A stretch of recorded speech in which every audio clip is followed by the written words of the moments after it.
Hello guys, I am Jessica, the two-in artist. I just wanted to say thank you for watching all my video. Kabanata 61. Si Chen Lei ay natural na hindi alam sa oras na ito na siya ay natuklasan ng isang elder na may tunay na kapangyarihan. Tumayo siya sa singsing at tumingin sa harapan. Doon, nakatayo si Tingting, isang magandang dalaga na may magandang mukha na nakasuot ng silver armor. Nagpakita siya ng banal na liwanag, kahit na ang kanyang buhok ay halos natatakpan ng pilak na kinang. Ang kanyang mga binti ay tuwid na parang balingkinitan, at ang kanyang baywang ay parang isang willow, na naglalaman ng pambihirang pagkalastiko, lumilitaw na mahina, ngunit nagbibigay sa mga tao ng isang bayani at sassy na hitsura. Sanskrit rain lang ang pakiramdam na iyon. Sa Sanskrit ni Yu, mayroong dalawang ganap na magkasalungat na katangian, banayad at malakas, perpektong pinagsama sa isa, at mayroong isang kahangahangang hininga.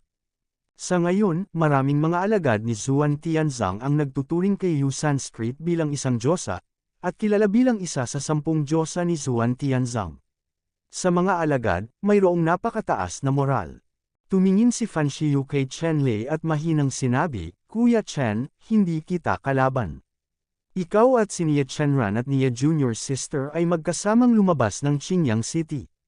Wala akong gustong gawin sa'yo. Kung galit ka, kusa ka pa ring sumuko." Tama, panipi. Hinawakan ni Chen Lei ang kanyang ilong, nakaramdam ng panlulumo. Siya ay minamaliit. At siya ay minamaliit ng napakagandang kagandahan. Alam niyang mabuti ang sinabi ni Fan Shiyu at ayaw siyang masaktan. Gayunpaman, ito ay seryosong makakasakit sa kanyang panlalaking pride. Kung gayon, natatakot ako na hindi niya malalaman kung ilang taon siya makikilala ng mga tao sa hinaharap.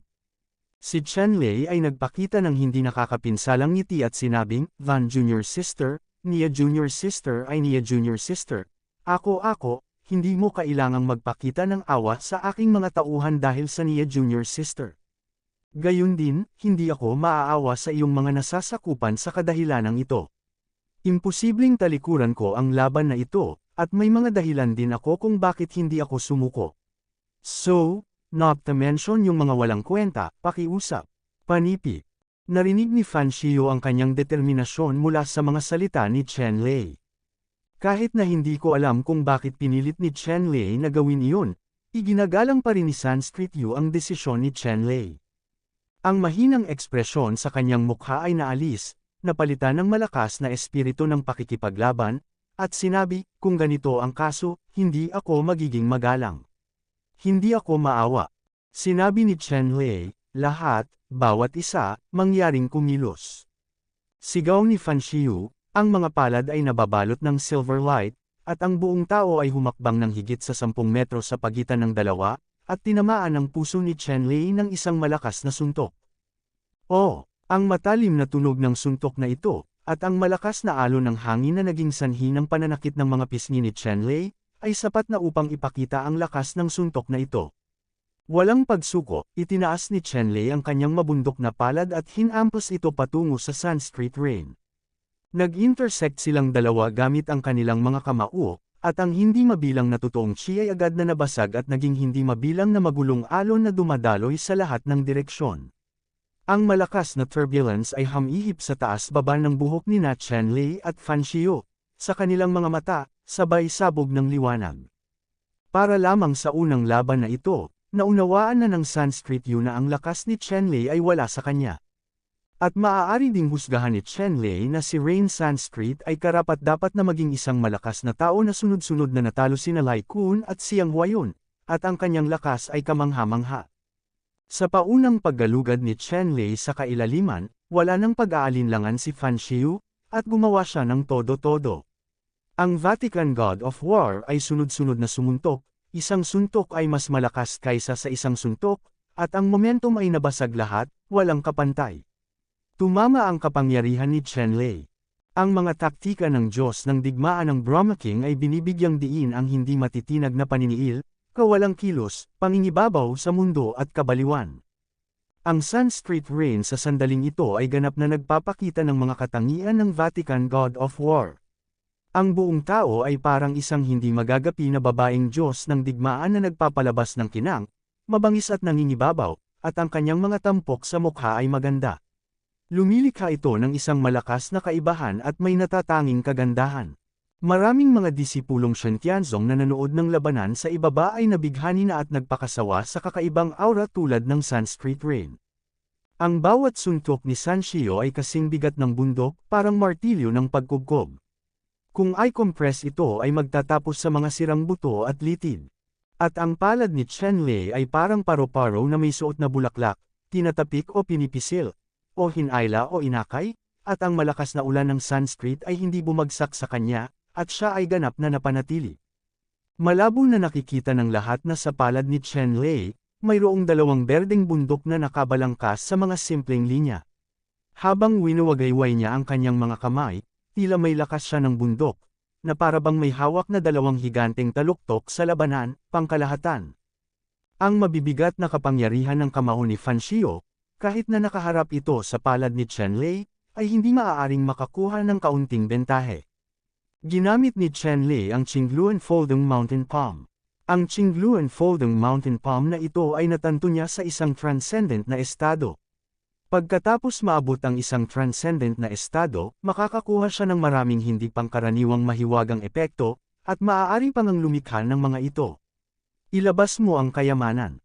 Sa katunayan, maraming mga kayamanan ang ipinanganak mula sa makapangyarihang martial arts, na ipinasa mula sa martial arts ng ilang mga nakatatanda na natanto ang martial arts sa isang transcendent na antas. Siyempre, napakahirap magsagawa ng mga mahiwagang kasanayan. Kung ikaw ay hindi isang taong may talento, kasama ang pagkakataong tumakbo sa kalangitan, magkakaroon ka ng posibilidad na magtagumpay. Kung hindi man, kahit na ito ay upang maunawaan ang mga kasanayan sa militar sa transcendent na kaharian, imposibleng mahihinuha ang kayamanan. Sa kanyang nakaraang buhay, naunawaan ni Chenlei ang asul na kabundukan at kabundukan na palad hanggang sa pambihirang kaharian, at sa sumunod na libu-libong taon, nagsagawa siya ng 12-12 ng mga kayamanan. Kaya lang sa lakas niya ngayon, hindi niya magagamit ang kapangyarihan ng mga kayamanang ito. Tanging ang kayamanan na nag-evolve sa asul na bundok palm ay maaaring gamitin ng isa o dalawa. Kaya lang, para harapin ang ulan ng Sanskrit, hindi mo kailangang gumamit ng anumang kayamanan, kailangan mo lang umasa sa supernatural na kalikasan ng puno ng palma sa bundok. Ang pagtataka sa puso ni Fanshio ay lumakas at lumakas. Sa proseso ng pakikipaglaban kay Chenlei, naramdaman niya na si Chenlei ay talagang hindi maarok. Gaano man kalakas ang paggamit niya, madaling labanan ito ni Chenlei. Ngayon, itinaas niya ang lakas ng Vatican God of War sa pinakamataas na 12 antas, ngunit si Chenlei sa kanyang harapan ay nakaka-relax pa rin, nang walang kahit kaunting pressure. Sa antas na ito, minamaliit pa rin ni Fanshio ang mga salita ni Chenlei, pagkatapos siya ay tanga. Alam niya sa kanyang puso na tiyak na tumalikod na siya. Si Chenlei ay hindi ang karaniwang lakas na iniisip niya, ngunit isang makapangyarihang master. Chenlei, kung magpapatuloy ka ng ganito, walang pagkakaiba ang mananalo at matatalo. Susunod, gagamitin ko ang aking natatanging trick. Kailangan mong mag-ingat. Biglang umatras si Fanshio ng mahigit 10 metro, at sinabi kay Chenlei sa malinaw na boses. Pagkatapos ng lahat, si Fanshio ay nasa mukha ni Nia Chenran at nagkaroon ng magandang relasyon kay Chenlei. Kaya naman, bago siya magsimula, binati niya si Chenlei at inihanda siya. Alam ni Chenlei na gagamitin ni Rain Sanskrit ang mahalagang pamamaraan, si New God of War, para mag-slash, kung hindi, hindi niya ito ipaalala sa kanya. Ngumiti si Chenlei at sinabi, "Salamat sa Fan Junior Sister sa pagpapaalala sa akin na kung mayroon akong anumang mga trick, handa ako para dito." Sumigaw ang Sanskrit Yuking, "Okay, pagkatapos ay gawin mo." Pagkatapos magsalita, biglang nagdikit ang mga palad ni Yu Sanskrit, at hindi mabilang na pilak na sinag ng liwanag ang lumabas mula sa kanyang mga palad, na bumubuo ng isang silver full moon sa hangin. Ang bilog na pilak na buwan na ito ay eksaktong kapareho ng nakita noon, maliwanag at maliwanag, na naglalabas ng nakakatakot at malakas na aura. Pumunta ka, Yu sa Sanskrit biglang ibinaling ang dalawang palad palabas, pagkatapos ay itulak pasulong. Ang pilak na kabilugan ng buwan na nakasabit sa himpapawid ay biglang gumawa ng isang matalim na pagsipol, naglabas ng isang pilak na sinag ng liwanag, at nagmamadaling inatake si Chenlei. Kabanata 62. Ang bilog na silver full moon na ito, na may nakakatakot na tunog ng pagsipol, ay parang umiikot na bilog na kutsilyo, papunta kay Chenlei sa isang kisap mata. Si Chenlei ay hindi nang ahas na maging pabaya kapag kaharap si Yin Yu Slash. Alam niyang ang kapangyarihan ng lahat ng uri ng treasure technique ay lubhang kakilakilabot, kaya't ginawa niya ang lahat. Kumuha siya ng sunod-sunod na mga kuha gamit ang kanyang mga palad, at biglang may tunog ng umaalingaw na alon sa kalangitan, at isang multo ng isang Saiyan Giant Peak ang nabuo sa hangin, na humaharang sa Silver Treasure Moon. Ang ginamit ni Chenlei ay ang Green Mountain Palm pa rin. Kaya lang medyo mabilis ang takbo ng palad ng bundok. Sa isang kisap mata, ang 12 multo sa berdeng kabundukan ay nagkapatong at naging isang higanteng taluktok, na hamarang sa nagniningning na pilak na buwan. Malas. Ang Silver Moon ay nalaslas sa itaas ng Saiyan Giant Peak, mabilis na umiikot, nagniningning sa lahat ng dako. Nakita ko ang napakalakas na Saiyan Giant Peak, at mabilis na kumalat ang malalaking bitik. Sa pag-ikot ng pilak na buwan na ito, sa loob ng ilang paghinga, ang 12 Saiyan Giant na mga taluktok na nasa sapawan ng mga anino ng berdeng kabundukan ay nahati. Kaya lang, ang pilak na kabilugan ng buwan ay kumonsumo ng maraming, ang pilak na glow ay nagiging malabo, at ang mga solidong bagay ay nagiging ilusyon. Gayunpaman, sa kabila ng pagiging isang ilusyon, ang Silver Full Moon ay nagtataglay pa rin ng nakakatakot na kapangyarihan. Matapos masira ang Saiyan Giant Peak, ito ay bumagsak patungo kay Chenlei na parang kuryente, at isang malalim na hiwa ang naputol sa lupa. Mga yabag. Ito ay isang mapagpasyang platform ng labanan na makatiis sa lakas ng kaharian ni Ning Yuan.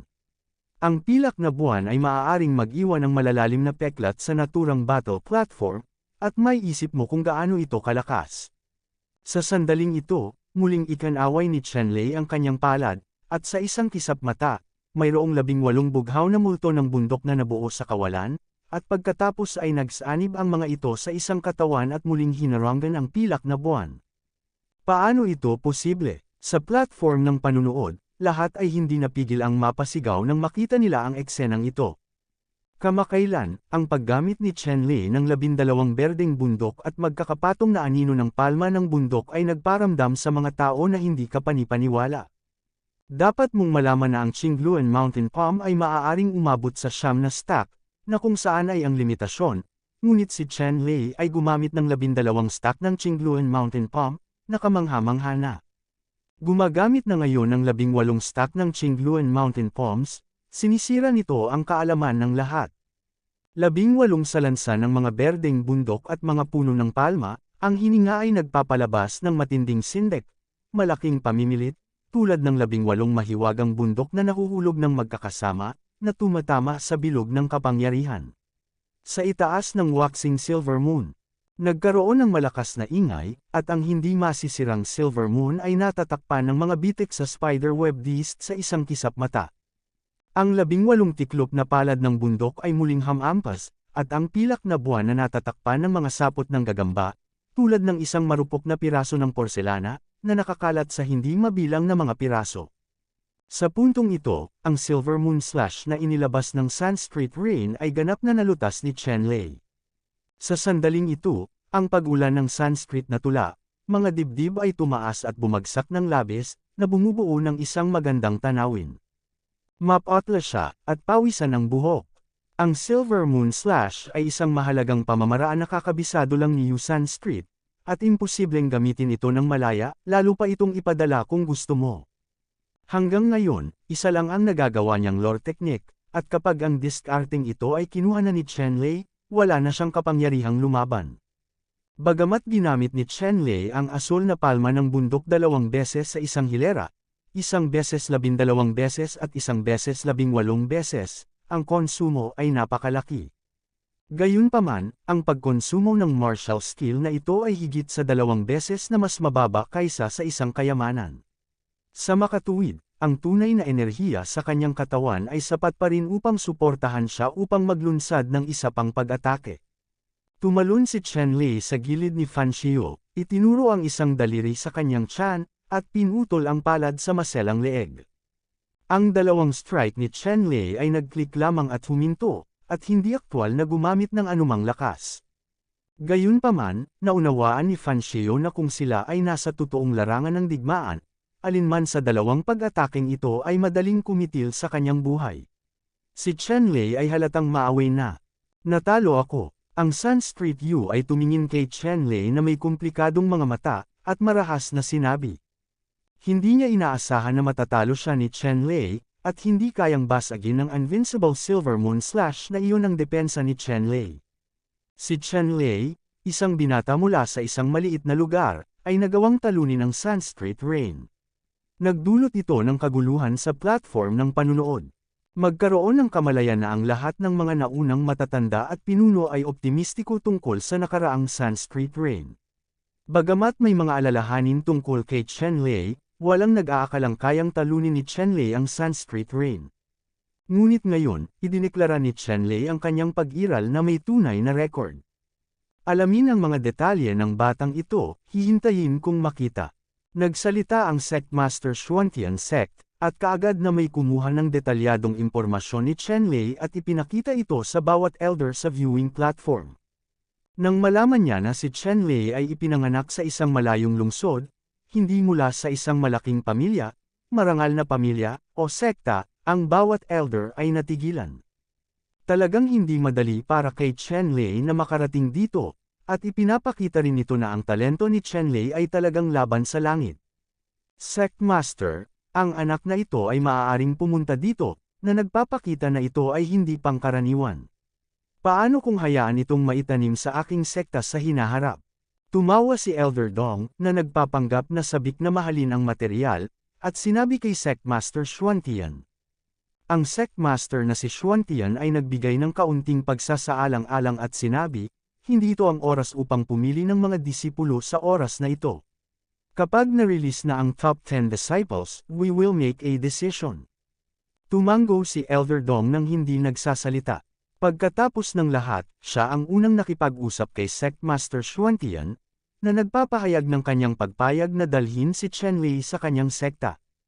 Kapag ang mga alagad ay opisyal na itinalaga, ang pinakamataas na mga master at iba pang matatanda ay titingin sa kanyang mukha, at natatakot ako na hindi sila makikipagkompetensya sa kanya. Kung gayon, magkakaroon siya ng mas magandang pagkakataon na dalhin si Chen Lei sa kanyang sekta. Tinalo ni Chen Lei si Fan Xiao at naging unang tao sa ika-9 na yugto ng labanan. Bago ang ilang iba pang mga yugto ng pagpapasya, ang mga kompetisyon ay natapos din ng isa-isa, at ang mga unang lugar ng bawat yugto ng pagpapasya ay inilabas ng sunod-sunod. Si Fang Kangyo ang unang tao sa unang yugto ng labanan. Ang pangalawang numero ay Huang Kunshan. Ang pangatlong numero ay si Luo Yong. Number 4 ay ang hangin na umaalulong sa langit. Ang ikalimang emperador ng Siyam na araw. No. 6 na Ye Chu Chu. Ang ikapitong munting lobo na hari. No. 8 Li Qingyi. No. 9 na Chen Lei. 10 Lu Chenghong. Sa katunayan, hindi pinansin ng Sect Master at ng iba pa ni Zuan Tianzang ang iba pang mga henyo sa mapagpasyang yugto. Halimbawa, si Fang Kangyu sa unang yugto ng pagtukoy ay talagang isang pinakamataas na henyo, nagtataglay ng lakas na maging hari sa maraming kabataang disipulo. Dumating siya sa lahat ng paraan, masasabing dinurog niya ang lahat ng kanyang mga kalaban. Kahit sinong kalaban, sa kanyang mga kamay, walang makakaligtas sa tatlong galaw, at siya ang karapat-dapat na unang tao sa unang yugto ng labanan. Ang ikalimang emperador, si Jiuyang, ay may isang kamay na purong yang teknik, at hindi matatalo. Mula sa loob palabas, naglalabas siya ng isang uri ng malupit na init, at sa hindi may kakailan na lakas, siya ay naging tagapamagitan ng 5 platform ng labanan. Unang tao. At si Lu Chenghong, sa ika-10 plataporma ng labanan, ay may pambihira at hindi maarok na kasanayan sa espada. Sa pamamagitan lamang ng kanyang talinghaga, natalo niya ang 2 kalaban gamit ang mga kayamanan ng sunod-sunod, at ang kanyang tagumpay ay madali at hindi inaasahan. Bilang karagdagan sa 3 powerhouse na ito na may mahusay na lakas, ang iba, maging ito ay Huang Kunshan, Luo Yong, Ye Chu Chu, o Little Wolf King, Feng Xiaotian, at Li Qingyi, ay nagpakita ng mahusay na lakas. Tanging si Chen Lei, sa labanan laban sa Rain Sun Street, bagamat nanalo siya sa labanan, hindi siya nagpakita ng anumang kahangahangang lakas. Sa 10 taong ito, siya ang pinaka-hindi mahalata. Kabanata 63, Fang Kangyo, Huang Kunshan. Isang deacon na disipulo ang tumayo sa mataas na plataporma at inihayag ang listahan ng 10 disipulong nanalo. Ang 10 taong ito ay ang 10 disipulo ni Zuan Tianzang sa sesyon na ito. Susunod, siya ay direktang ipopromote sa panloob na disipulo at ipapadala sa paglilinang ng mga pinakamataas na Panginoon at matatanda sa hinaharap. Masasabing isang hakbang sa langit, ang posisyon ni Shen Tianzong ay maihahambing sa mga ordinaryong elder ng deacon. Ang nangungunang 10 disipulo ay sa wakas ay ipinatawag sa platform ng panunood, at nakilala ang kataas-taasang Panginoon at lahat ng peak masters at elders sa tunay na kapangyarihan ng isa-isa. Sa hinaharap, tiyak na pupunta sila sa paglilinang sa ilalim ng isa sa mga pinakamataas na master at elder na ito. Ang sect master Xuantian sect ay tumingin sa 10 disipulo sa kanyang harapan ng may kasiyahan, at nagsabi, "Kayo ang mga haligi ng aking Xuantian sect, ang pag-asa para sa hinaharap, lubos akong nasisiyahan sa inyong pagganap, at marami akong gantimpala." Panipi. Pagkatapos magsalita, sumulyap si Sect Master Xuantian kay Jiang Feng, ang elder ng Ganggang Hall. Si Jiang Feng ay nagmamadaling humakbang at nagsabi, sa utos ng Sect Master, ang nangungunang 10 disipulo ay may mga pambihirang talento, at ang mga gantimpala ay ang mga sumusunod. Ang nangungunang 10 disipulo ay na-promote lahat bilang mga panloob na disipulo, bawat isa ay binigyan ng gantimpala ng isang cultivation cave refining house, isang tier 4 na storage ring, isang tier 3 na kayamanan, 100 bote ng tier 2 na pills, isang disciple identity token, at isang ziny ayon sa pagkakabanggit, piraso. Maaari kang pumunta sa Tibetan Scripture Pavilion upang pumili ng isang hanay ng mga pagsasanay sa kalooban, at ipaalam sa iyo ang pangkalahatang order. Panipi. Sa sandaling ipahayag ang mga salita ni Elder Jiang Feng, nagdulot ito ng pagsabog ng bulalas mula sa 10,000 mga disipulo sa ibaba, at ang mga gantimpala ay napakayaman. Huwag na kayong magsalita ng kung ano-ano, pag-usapan lang ang pagtatanim ng cave refining mansion. Sa Zuan Tianzang, ang matatawag na cultivation cave refining mansion ay tiyak na hindi isang ordinaryong tirahan. Ang bawat cultivation cave house ay itinayo sa isang espiritual na ugat. Napakayaman ng aura. Sa paglilinang ng bahay ng kuweba, ang bilis ng paglilinang ay hindi bababa sa 10 beses na mas mabilis kaysa sa mga ordinaryong lugar. Ang mga singsing sa imbakan ng tier 4 na ay napakahalaga din sa mga ordinaryong disipulo. Kailangan mong malaman na ang kasalukuyang disipulong Shen Tianzong, isang opisyal na disipulo ay maaaring magkaroon ng first-level storage ring sa kanyang kamay, ito ay itinuturing na mabuti. Sa mga panlabas na disipulo, karamihan sa kanila ay walang kahit isang first-level storage ring sa kanilang mga kamay. Tungkol sa mga kayamanan ng tier 3, syempre, ito ay isang magandang bagay din. Hindi dahil sa walang mga kayamanan sa Zuan Tianzang na mas advanced kaysa sa mga kayamanan sa ikatlong antas, ngunit ang mga kayamanan sa ikatlong antas ay ang pinakaangkop na bagay para sa 10 punong disipulong ito. Malapit na nilang maperpekto ang kanilang paglilinang sa kaharian ng Ningyuan. Kapag narating na nila ang Ningyuan realm, maaari nilang ganap na gamitin ang kapangyarihan ng third-level treasures, at kahit ngayon, magagamit din nila ang kapangyarihan ng ilang third-level treasures. Kung ang mga taong ito ay gagantimpalaan ng mga kayamanan ng tier 4, hindi na sila masisira ngayon, maaari lamang silang gamitin bilang mga display. Ang mga tabletas sa ikalawang antas ay mga pildores na direktang magagamit ng mga disipulong ito ngayon. Mayroong 100 bote, at ang mga mahiwagang epekto ay iba. May mga paraan upang madagdagan ang paglilinang, palakasin ang pundasyon, at pagalingin ang mga pinsala at lason. Ang bawat bote ay may mataas na halaga. Tulad ng para sa token ng pagkakakilanlan at ziny, kinakatawan nila ang kanilang mga pagkakakilanlan. Sa gayong pagkakakilanlan, maaari silang magtamasa ng maraming mga pribilehiyo sa Xuantian sect, at ang pag-akses sa maraming ipinagbabawal na lugar ay kailangan din. Ang mga gantimpala na ito ay napakayaman na maging ang mga formal na disipulo at panloob na mga disipulo na nagsimula ng maaga ay labis na naninibugho. Ang ilan sa mga bagay na ito, kahit na mag-away sila habang buhay, maaaring hindi nila ito makuha. Halimbawa, ang Cultivation Cave Refining House ng Zhuan Tianzang.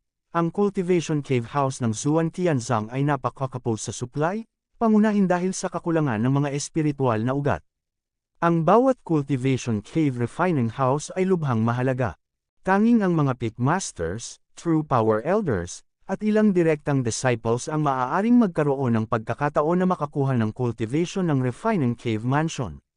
Siyempre, sa Xuantian Sect, ilang mga General Cave House ang itinatag din para sa pagsasanay ng mga formal na disipulo at panloob na mga disipulo. Ang Joint Cultivation Cave House na ito ay nangangailangan ng mga disipulo na magbayad ng malaking bayarin sa pag-upa bago ito magamit. Ito ay hindi katulad ng pagkakaroon ng isang kumpletong Cultivation Cave House. Bueno, pagod ka ngayong maghintay. Magpahinga ka. Simula bukas, hihintayin mo ang nangungunang 10 disipulo na makipagkumpetensya at magpasya kung sino ang malaking senior brother sa nangungunang 10 disipulo. Muling nagsalita si Sect Master Zhuan Tianzang, at pagkatapos ay hinayaang maghiwa-hiwalay ang lahat.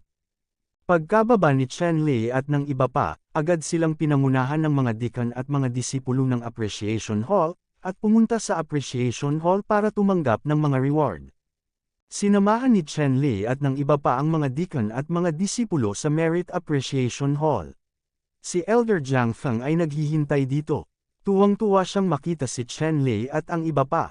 Ang Chen Lei na ito ay na-recruit sa Zhuan Tianzang sa pamamagitan ng kanyang mga kamay. Hindi inaasahan ni Jiang Feng na isa si Chen Lei sa nangungunang 10 disipulo.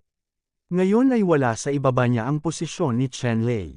Junior Brother Chen, congratulations, congratulations. Ngumiti si Elder Jiang Feng at yumuko kay Chen Lei bilang regalo, tinawag siyang Junior Brother. Dapat mong malaman na sa hinaharap, sasambahin ni Chen Lei at ng iba pa ang ilang pinakamataas na Master at Elder sa totoong kapangyarihan, napakataas ng kanilang seniority. Kung nakikita mo si Chen Lei at ang iba pa, natatakot akong tawagin mo itong tiyuhin. Si Elder Jiang Feng at ang iba ay nagsimula ng maaga, ngunit sa mga tuntunin ng seniority, hindi sila nang ahas na maging malaki, naglakas loob lamang silang makipag-usap kay Chen Lei at sa iba pa. Iniyuko din ni Chen Lei ang kanyang mga kamay bilang ganti, sinabing, Elder Jiang, napakagalang mo rin. Panipi. Ngumiti si Elder Jiang Feng at umiling, at nagsabi, dapat, oo, ito ang ipinagbabawal na Jade Talisman ng iyong Cave Mansion? Sa 10 Cave Mansion na ito, pinili ko ang pinakamahusay para sa iyo. Kinuha ni Chen Lei ang ipinagbabawal na Jade Talisman mula sa Dong's Mansion at ngumiti. Kung gayon, salamat, Elder Jiang, mayroon kang oras upang bisitahin ako bilang panauhin. Sinabi ni Elder Jiang, sigurado, tiyak. Pagkatapos nito, inayos ni Elder Jiang na bigyan ng isa-isa ng kanyang mga disipulo si Chen Lei ng iba pang mga regalo, at pagkatapos ay pinaalis si Chen Lei. Tinanggap din ng ibang mga estudyante ang kanilang mga regalo at bumalik sa kanilang mga bagong tirahan. Ang Cave Mansion kung saan matatagpuan si Chen Lei ay nasa magandang lokasyon. Ito ay itinayo sa tuktok ng bundok na halos 1,000 talampakan ang taas at maganda at payapa. Sa harap ng tuktok ay may isang espiritual na lawa. Magkadugtong ang mga lawa at bundok, magkadugtong ang mga lawa at bundok, at napakaganda ng tanawin. Ang tuktok ng bundok na ito ay mayaman sa purple na kawayan, kaya tinawag itong Zizu Peak, at ang Linghu Lake sa paanan ng Zizu Peak ay tinatawag na Zizu Lake. Sa pangunahing taluktok ng Zizu Peak, binuksan ang isang malaking bahay sa kuweba na sumasaklaw sa isang lugar na humigit kumulang 100 ektarya. Ang mga espiritual na ugat sa kuwebang ito ay masasabing pinakamayaman, na umaabot sa antas ng pangalawang order na espiritual na mga ugat. Dapat mong malaman na ang buong Zhuan Tianzang ay nakabatay lamang sa ika-5 antas na espiritual na mga ugat, at ito ay isang pagpapala na magawang gantimpalaan si Chen Lei ng isang Cave Mansion cultivation line na may pangalawang antas na espiritual na mga ugat. Dumating si Chen Lei sa kuwebang ito. Ang pagkakagawa ng kuwebang ito ay napakasimple at hindi masyadong maluho. Gayunpaman, ang paghahati ng iba't ibang mga functional na lugar ng Dongfo ay napakamakatwiran. May mga sala para sa mabuting pakikitungo, mga lugar upang kumain at magpahinga, mga tahimik na silid na nakatuon sa paglilinang, at iba't ibang mga functional na lugar tulad ng alchemy at refining. Bagamat ang mga bagay sa loob ay ilan lamang sa mga pinakakaraniwang kasangkapan sa kasalukuyan, ang mga ito ay nasa napakagandang kondisyon na ang inaasahan ni Chen Lei ay nalampasan. Ang ipinagbabawal na Jade Talisman sa kamay ni Chen Lei ay kayang kontrolin ang 40 milyang radius ng Zizu Peak. Hanggat ang pagbabawal ay isinaaktibo, pagkatapos ay sa loob ng 40 milya ng Zizu Peak ay mahihiwalay at tunay na magiging isang pribadong domain. Kung walang pahintulot niya, walang makakapasok. Siyempre, ang Zizu Peak ban na ito ay kabilang sa third level formation ban, na mapipigilan lamang ang malakas na mula sa ibaba hanggang evil realm mula sa puwersahang pagpasok. Para sa ikalimang antas ng transformative realm, ang pagbabawal sa pagbuo na ito ay hindi sapat. Gayunpaman, ito ay sapat na. Sa Xuantian sect, hindi kailangang mag-alala na magkakaroon ng malakas na tao sa fifth order transformation, na hindi maganda para sa kanya. Dapat mong malaman na ang buong pagbuo ng Mountain Guard ni Shen Tianzong ay hindi vegetarian. Kabanata 64, para kay Chen Lei, ang isang cultivation cave house na may second-order spiritual veins ay kailangan din. Lumingon si Chen Lei sa kuweba at tumango, medyo nasisiyahan. Sa kanyang mga mata, natural na hindi maganda ang ganitong uri ng cave mansion, ngunit ito ang pinakaangkop sa ngayon. Kumpleto na ang lugar para sa alchemy at pagpino. Bagamat ang mga ito ay ilan sa mga pinakapangunahing peel furnace at furnace, hanggat mayroon sila ng mga pangunahing bagay na ito, magagawa ni Chen Lei ang mga ito sa pinakamahusay. At tinanggap din ng kuweba ni Chen Lei ang mga unang panauhin nito, walang iba kundi sina Miss Jingjing at Song Hongxian. Ang background ni Girl Jingjing ay tila napakaganda, maaari siyang pumunta ng malaya sa Shen Tianzong, kahit na ang master ng Shen Tianzong ay magalang na tinatrito si Jingjing. Ms. Lumapit si Jingjing kay Chen Lei, at natural na pumunta siya para maningil ng utang kay Chen Lei. Pumayag si Chen Lei na tulungan siyang pinuhin ang Purple Star Pill, at ang halagang ibinayad niya ay ibigay kay Chen Lei ang storage ring sa kanyang kamay at lahat ng kayamanan nito, pati na rin ang storage ring sa kamay ni Elder Song at ang kayamanan dito, at hindi guguluhin si Chen Lei pagkatapos niyang ibigay ang dakilang panunumpa. Kasama ang panahong ito, palaging naghihintay si Elder Song sa mga utos ni Chen Lei. Natupad niya ang mga kinakailangang ito nang walang anumang diskwento, ngunit hindi kailanman tinulungan siya ni Chen Lei na pinuhin ang Purple Star Pill. Kahit na ang Purple Leaf Star Night Flower ay pansamantalang tinatakan ng spirit silang teknik ni Chen Lei, ang epekto ng selyo ay 10 araw lamang. Kung ang Purple Leaf Star Epiphany ay hindi maaaring gawing Pildores sa loob ng 10 araw, ang napakahalaga at bihirang Purple Leaf Star Epiphany ay talagang magiging isang basura. Pagdating ng panahon, kahit na may mga puwersang nasa likod niya, mahirap ding humanap ng isa pang Purple Leaf Star Epiphany sa maikling panahon. Kaya, hindi nabalisa si Chen Lei nitong mga nakaraang araw nang pumunta siya sa Shen Tianzong, ngunit si Miss Jingjing ay parang langgam sa mainit na palayok. Kahit na tinatrato siya ni Shen Tianzong ng napakataas na pamantayan, hindi pa rin siya mapalagay. Ngayon, nakita ko si Chen Lei na may napakaikling libreng oras, sa wakas ay hindi ko napigil ang lumapit sa pinto. Hiniling ni Chen Lei kay Miss Jingjing na maupo sa sala ng cave mansion, at direktang sinabi sa kanya, Miss Jingjing, alam ko kung para saan ka nandito.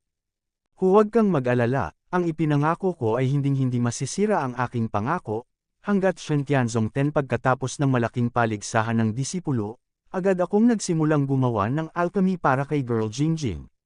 Ngayon, mayroon akong bagong bahay sa kuweba.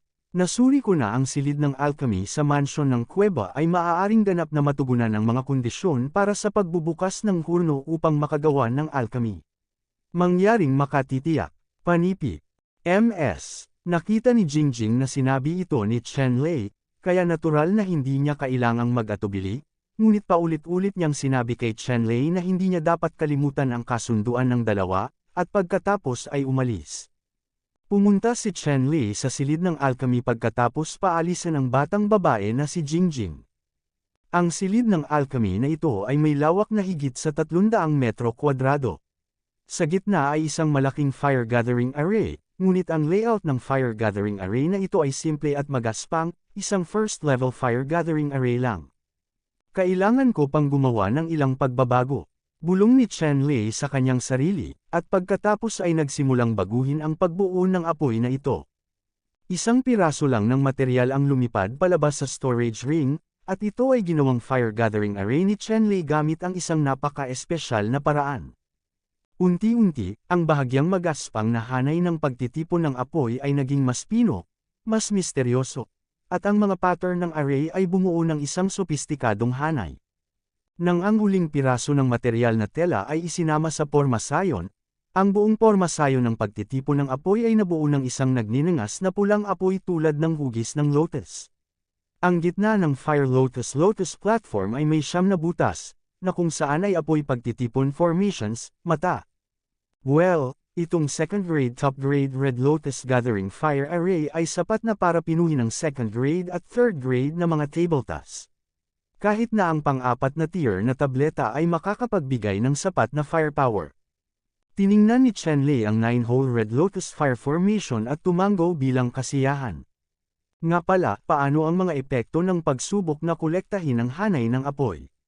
Binitiwan ni Chen Lei ang kanyang kamay, at mayroong isang nagninangas na pulang hurno ng gamot na kasing laki ng palad sa kanyang kamay, at inihagis niya ito patungo sa gitna ng nagtitipon na hanay ng apoy, at pagkatapos ay sinuntok ang selyo. Ang hurno ng gamot na ito na kasing laki ng palad ay umikot ng higit sa 2 metro ang taas. Tumayo sa gitna ng linya ng pagkolekta ng apoy. Si Chen Lei ay may isa pang iron bone grass sa kanyang kamay. Nakipagkamay sa kanya at itinapon ang iron bone grass na ito sa furnace. Pagkatapos, sunod-sunod na lumipad ang iba't ibang spirit grass mula sa storage ring ni Chen Lei at nahulog sa furnace ng gamot. Pagkaraan ng ilang sandali, isa pang espiritong bukal ang direktang iniksyon sa pugan ng gamot.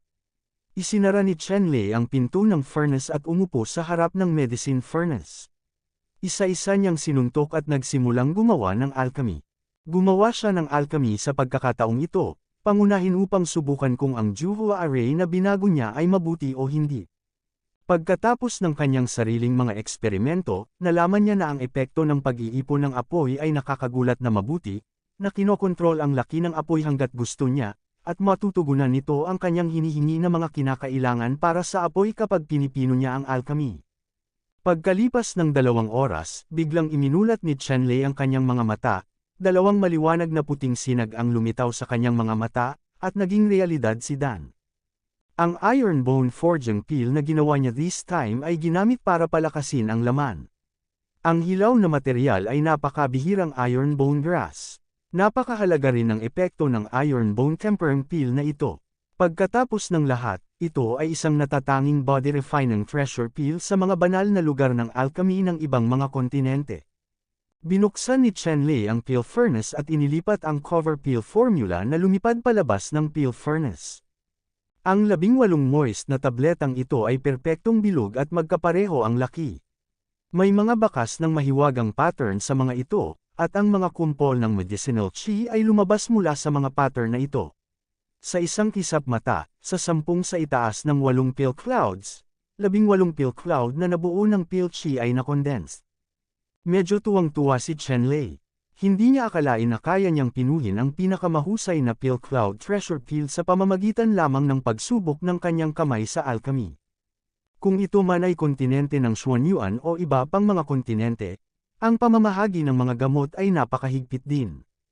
Ang mga tabletas ay nahahati din sa 1 hanggang 9 na hakbang mula sa itaas hanggang sa ibaba. Ang bawat antas ay nahahati sa mababang baitang, gitnang baitang, mataas na baitang, at sobrang baitang ayon sa iba't ibang yugto at kalikasan ng paggamot. Ang pinakamababang grado ng mababang uri ng tableta ay dapat makamit ang perpektong kombinasyon ng mga epekto sa paggamot, at ang epekto ng paggamot ay dapat na pare-pareho sa ekspresyon ng tableta. Samantala, ang Jungpin peel ay nagpakita ng perpektong hitsura, at ang bisa nito ay lumampas sa ekspresyon ng peel recipe ng 20%. Ang top-grade peel ay may nakatagong peel pattern, at ang efficacy nito ay lumampas sa peel expression ng higit sa 50%.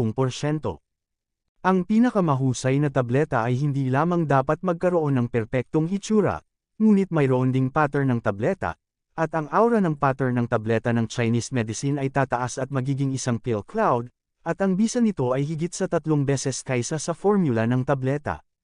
Kung tungkol sa mga super-grade na table tasks, kung gayon, hindi lamang dapat mayroong mga pill cloud, kundi pati na rin sa mga pill cloud, dapat ding mayroong surging light, na tinatawag na Danxia Bowdan, na hindi bababa sa 5 beses na mas epektibo kaysa sa pill formula. Sa kanyang nakaraang buhay, nagawa ni Chen Lei na pinuhin ang Danxia level na Bowdan. Ngayon, ang una ay hindi sapat ang paglilinang, ang isa pa ay ang Jawazan at Danlo ay hindi ang pinakamahusay, at ang pangatlo ay kulang din ng mga materyales na panggamot sa taon ng sunog. Sa makatuwid, si Chen Lei ay lubos na nasiyahan sa kakayahang pinuhin ang mahusay na Pill Cloud Treasure Pill ngayon. Tulad ng para sa napakamahal na Danxia Pills, kahit sa maikling panahon, hindi siya dapat masyadong mag-aksaya. Masyadong mahina talaga ang physical strength ng katawan ko. Sa huling pagkakataon na nakaharap ko si Mateng, ito ay talagang hindi kasing lakas ni Mateng sa pisikal na lakas. Ito ay masyadong nakakahiya. Nangyari lang. Ang isang pill furnace na nagpapanday ng mga buto ng bakal ay unang nagpapalakas sa pisikal na katawan at nagtutulak sa pisikal na lakas sa sukdulan. Panipi. Tiningnan ni Chen Lei ang 18 pinakamahusay na Iron Bone Body Tempering Pill sa kanyang kamay, hindi nag-atubili na umupo, lumunok ng isang Iron Bone Body Tempering Pill sa kanyang bibig, at nagsimulang gawing perpekto ang kanyang pagsasanay. Kabanata 65. Simula ng kanyang muling pagsilang, si Chen Lei ay labis na hindi nasisiyahan sa pisikal na lakas ng kanyang katawan. Ang pisikal na katawan na ito ay hindi pa nakaranas ng systematic tempering bago, at may osteoporosis, makitid na mga daluyan ng dugo, mahinang chi ng dugo, at napakaraming mga kakulangan. Bagamat kalaunan ay ginamit niya ang kapangyarihan ng kulog at kidlat upang magsagawa ng ilang tempering, malinaw na hindi niya mababago ang kakulangang ito sa isang maikling panahon.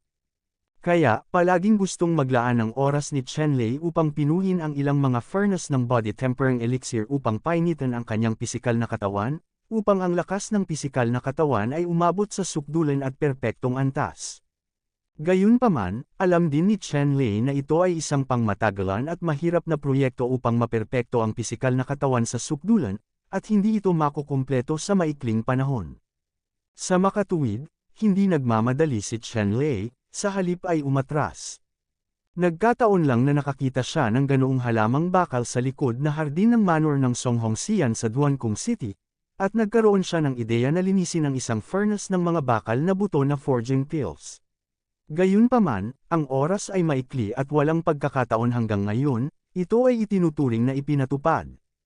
Ang Iron Bone Body Tempering Pill na ito ay talagang isang uri ng Supreme Spirit Pill para sa tempering flesh sa ibang mga kontinente. Ang tableta na ito ay maaaring magpainit ng laman tulad ng bakal at bakal sa maikling panahon, na may walang limitasyong kapangyarihan at walang anumang epekto.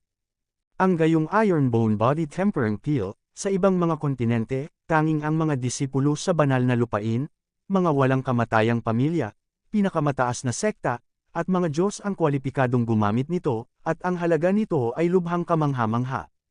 At ang halaga ng Iron Bone Forging Pill na ito ay ang nakakagulat na epektong panggamot nito. Masasabing ang Iron Bone Forging Pill ay maaaring mapabuti ang isang ordinaryong tao ng 10,000 out of thin air. Ang lakas ni Jin ay pambihira, at may parehong pisikal na lakas na 10,000 kilo. Hindi isang malaking bagay na hayaan ang mga ordinaryong tao na makakuha ng 10,000 kilo ng kapangyarihan mula sa manipis na hangin. Maraming body strengthening pills ang maaari ding gawin ito. Gayunpaman, nagtataglay pa rin siya ng pisikal na lakas na maihahambing sa 10,000 kilo ng lakas. Ito ay halos pangunahing nagbabago sa pangangatawan ng isang tao. Ang ganitong uri ng epekto ay laban sa kalangitan. Direktang nilunok ni Chen Lei ang Iron Bone Tempering Pill.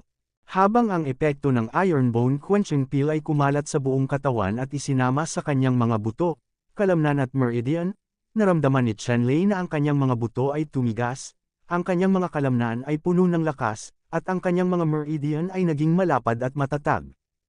Ang pakiramdam na ito ay totoo, na para bang nakikita ko ito ng sarili kong mga mata. Ang mga ordinaryong low-grade na Iron Bone Body Tempering Pill ay maaaring magpapataas ng pambihirang lakas ng isang tao ng 10,000 kattais, at magkaroon ng katumbas na lakas ng katawan.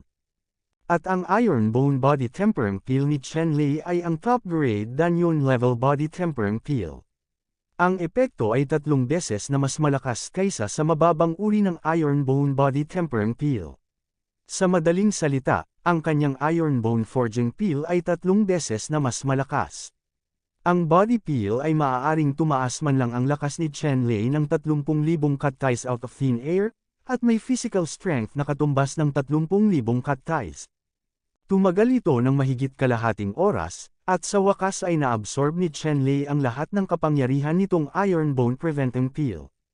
Malinaw niyang nararamdaman na ang kanyang lakas ay tumaas talaga ng 30,000 cut ties ng ganoon, at ang kanyang pisikal na lakas ay umabot din sa isang antas na tumutugma sa kanya.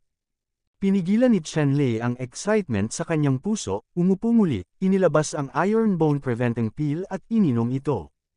Ang isa pang epekto ng Iron Bone Forging Peel na ito ay maaari itong inumin ng maraming beses. Ang karaniwang tao ay maaaring uminom ng hindi bababa sa 3 tabletas upang magkaroon ng resistensya. Tulad ng para sa mga henyo na may malaking pisikal na potensyal, sila ay umaasa sa kanilang sariling mga kwalipikasyon. Malakas o mahina, kasing liit ng 5 tableta, kasing dami ng 8 o 10 tableta, at kahit isang walang katulad na henyo na kayang uminom ng 12 tableta. Hindi alam ni Chen Lei kung nasaan ang limitasyon ng kanyang katawan, ngunit mayroon siyang 18 Iron Bone Forging Peel sa kanyang kamay, sapat na upang maipan niya ang limitasyon ng pag-inom ng mga tabletas ng paisa-isa. Ayon sa sariling kalkulasyon ni Chen Lei, bilang Lightning Saint Physique, ito ay isang napakabihirang at malakas na pangangatawan. Maaari lamang siyang uminom ng hindi bababa sa 8 Iron Bone Forging Peels para maabot ang kanyang limitasyon. Sunod-sunod ang Iron Bone Body Tempering Peel ni Chen Lei, nang matapos niyang pinuhin ang ika-8, naramdaman pa rin niya na wala siya sa limitasyon ng kanyang pisikal na katawan. May epekto pa rin sa kanya itong Iron Bone Body Tempering Peel kaya hindi mag-alinlangan at magpatuloy sa pagkuha. Nang inumin ni Chen Lei ang ika-12 tableta, talagang nagulat siya dahil nang matapos niyang pinuhin ang ika-12 Iron Bone Tempering Peel, nalaman niyang epektibo pa rin sa kanya ang Iron Bone Tempering Peel, ngunit ang epekto ay medyo it's down. Si Chen Lei ay natural na hindi nakaramdam ng pressure para sa ilang Iron Bone Tempering Peel, gusto niyang ganap na tuklasin ang kanyang potensyal. Nang uminom si Chen Lei ng 15 Iron Bone Quenching Pills, sa wakas, ang kanyang pisikal na katawan ay hindi na maka-absorb ng kahit isang sentimos ng medicinal efficacy, at ang potensyal ng kanyang katawan ay ganap na naipit sa limitasyon. Ang isang tableta ay maaaring tumaas ang pisikal na lakas ng katawan ni Chen Lei ng 30,000 cut ties, at makakuha ng pisikal na lakas na tumutugma dito. 15 tabletas, iyon ay 450,000 cut ties, at kaukulang pisikal na lakas ng katawan. Ramdam ni Chen Lei sa sandaling ito na ang kanyang katawan ay puno ng kakilakilabot na kapangyarihan, na nagdulot sa kanya na tila magagawa ang anumang bagay. Bumangon ka. Dahan-daang tumayo si Chen Lei. Nabasag. Bagamat napakaingat ni Chen Lei sa pagkontrol, ngunit dahil sa malaking puwersa ay nabasag pa rin niya ang sahig ng alchemy room, at ilang bitik ang nakasentro sa kanyang kanang binti, na kumalat sa lahat ng direksyon. Sure enough, may ganitong sakit. Nang makitang napunit ang lupa, nagkaroon ng ganoong ideya si Chen Lei sa kanyang isipan. Bagamat sunod-sunod na uminom siya ng 15 Iron Bone Tempering Peel, ang kanyang lakas ay tumaas ng 450,000 cut ties mula sa manipis na hangin, at nakakuha siya ng pisikal na lakas na katumbas nito, ngunit ang lakas na ito ay imposible. Siya ay may perpektong kontrol kapag gusto niya, upang kahit na kapag siya ay lumakad, siya ay sasabog na may kakilakilabot na kapangyarihan at sirain ang lupa. Hindi sapat na dagdagan lamang ang kapangyarihang ito. Kailangan pa nating makabisado. Bulong ni Chen Lei sa sarili, malumanay na binuksan ang pinto ng cave mansion, at lumabas. Sa prosesong ito, aksidente niyang nataman ang tarangkahang bato. Lumipad palabas ang pintuang bato na ito at naging alabok ng bato sa hangin, at hindi sinasadyang naipit niya ito sa mesang bato. Ang stone table na ito ay naging pinong alikabok na may putok. Habang nasa daan, sinubukan ni Chen Lei na iangat ang kanyang hininga hanggat maaari, ngunit nag-iwan pa rin ang serye ng mga bakas ng paa na higit sa isang talampakan ang lalim sa ibabaw ng matigas na bato. Ang mga matitigas na batong ito ay nasa ilalim ng pambihirang kapangyarihan ni Chen Lei, at walang pinagkaiba si Huang Nai. Sa ganitong paraan, lumabas si Chen Lei sa bahay ng kuweba ng bahagya. Pagkatapos ay tumalon siya sa langit at tumingin sa paligid ng walang anumang distractions. Pagkatapos, pumili siya ng isang batong kagubatan na may mga baog na bato kung saan-saan at napadpad dito. Mayroong malalaking batong kagubatan sa lahat ng dako, kalat-kalat na halaman, at disyerto. Nandito si Chen Lei, kahit anong sirain niya, walang problema. Nagsanay siya ng isang serye ng mga diskarte sa boxing ng direkta sa disyerto. Ang hanay ng mga pamamaraan ng boxing na ito na ginawa niya sa paglilinang ay isa ring uri ng paraan ng pagsasanay sa katawan.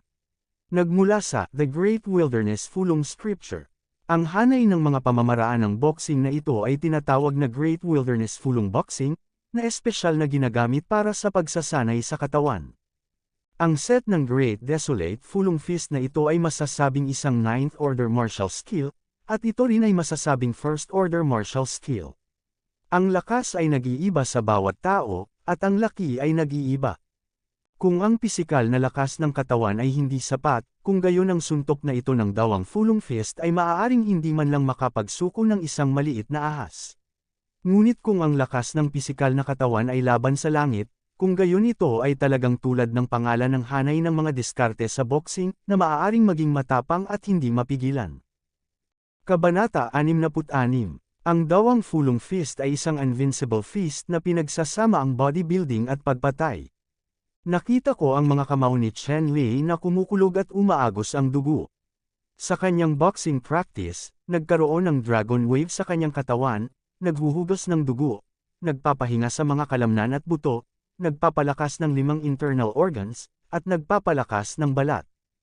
Ang nakapagpapagaling na kapangyarihan ng Iron Bone Tempering Peel sa kanyang katawan ay higit na pinasigla ng Great Desolate Fulong Fist. Ang kanyang pisikal na lakas ng katawan ay mabilis at patuloy na tumaas, 50,000, 100,000, at 150,000 jin, hanggang sa umabot ito sa quadre pagkatapos ng 150,000 jin. Linangin ng Great Desert Fulong Fist, higit pang tunawin ang nakapagpapagaling na kapangyarihan, at dagdagan ang lakas ng 150,000 jin. Bilang karagdagan sa 450,000 jin ng lakas na idinagdag ng unang 15 Iron Bone Tempering Peel, pinataas ni Chen Lei ang kabuoang lakas ng 600,000 jin. Mula Hulyo. Higit pa rito, ang kanyang pisikal na lakas ay sabay-sabay na pinahusay sa isang antas na may kakayahang humawak ng 600,000 katais ng napakalawak na lakas. Masasabing ang tunay na katawan ay parang itim na bakal at ang mga buto ay parang stainless steel. Kapag na-hollow out, ang hangin ay sesabog. Sa sandaling ito, naramdaman ni Chen Lei na mayroon siyang walang katapusang kapangyarihan sa kanyang katawan.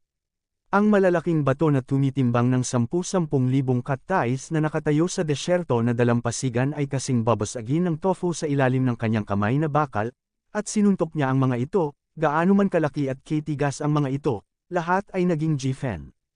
Ang pisikal na lakas na ito ay halos hindi makatwiran ngayon.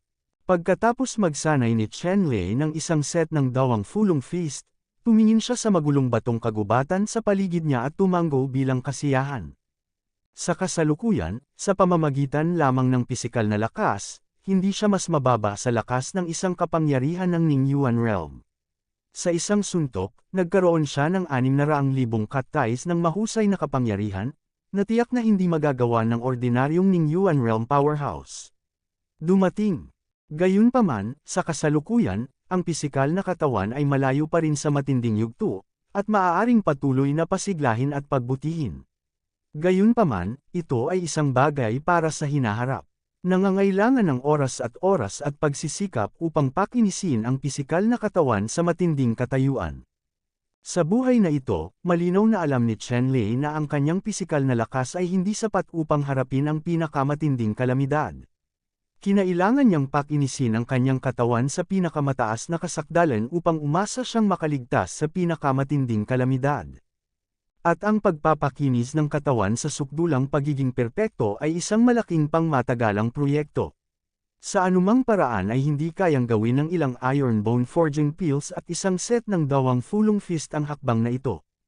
Sa hinaharap, kailangan pa niyang pinuhin ang katawan gamit ang pinakamataas na elixir, pawiin ang katawan gamit ang walang katapusang kapangyarihan ng kulog at kidlat, at magsagawa ng iba't ibang mga pagsasanay sa pagbuo ng katawan, na nangangailangan ng libu-libong mga ehersisyo upang makamit ang ganap na pagiging perpekto.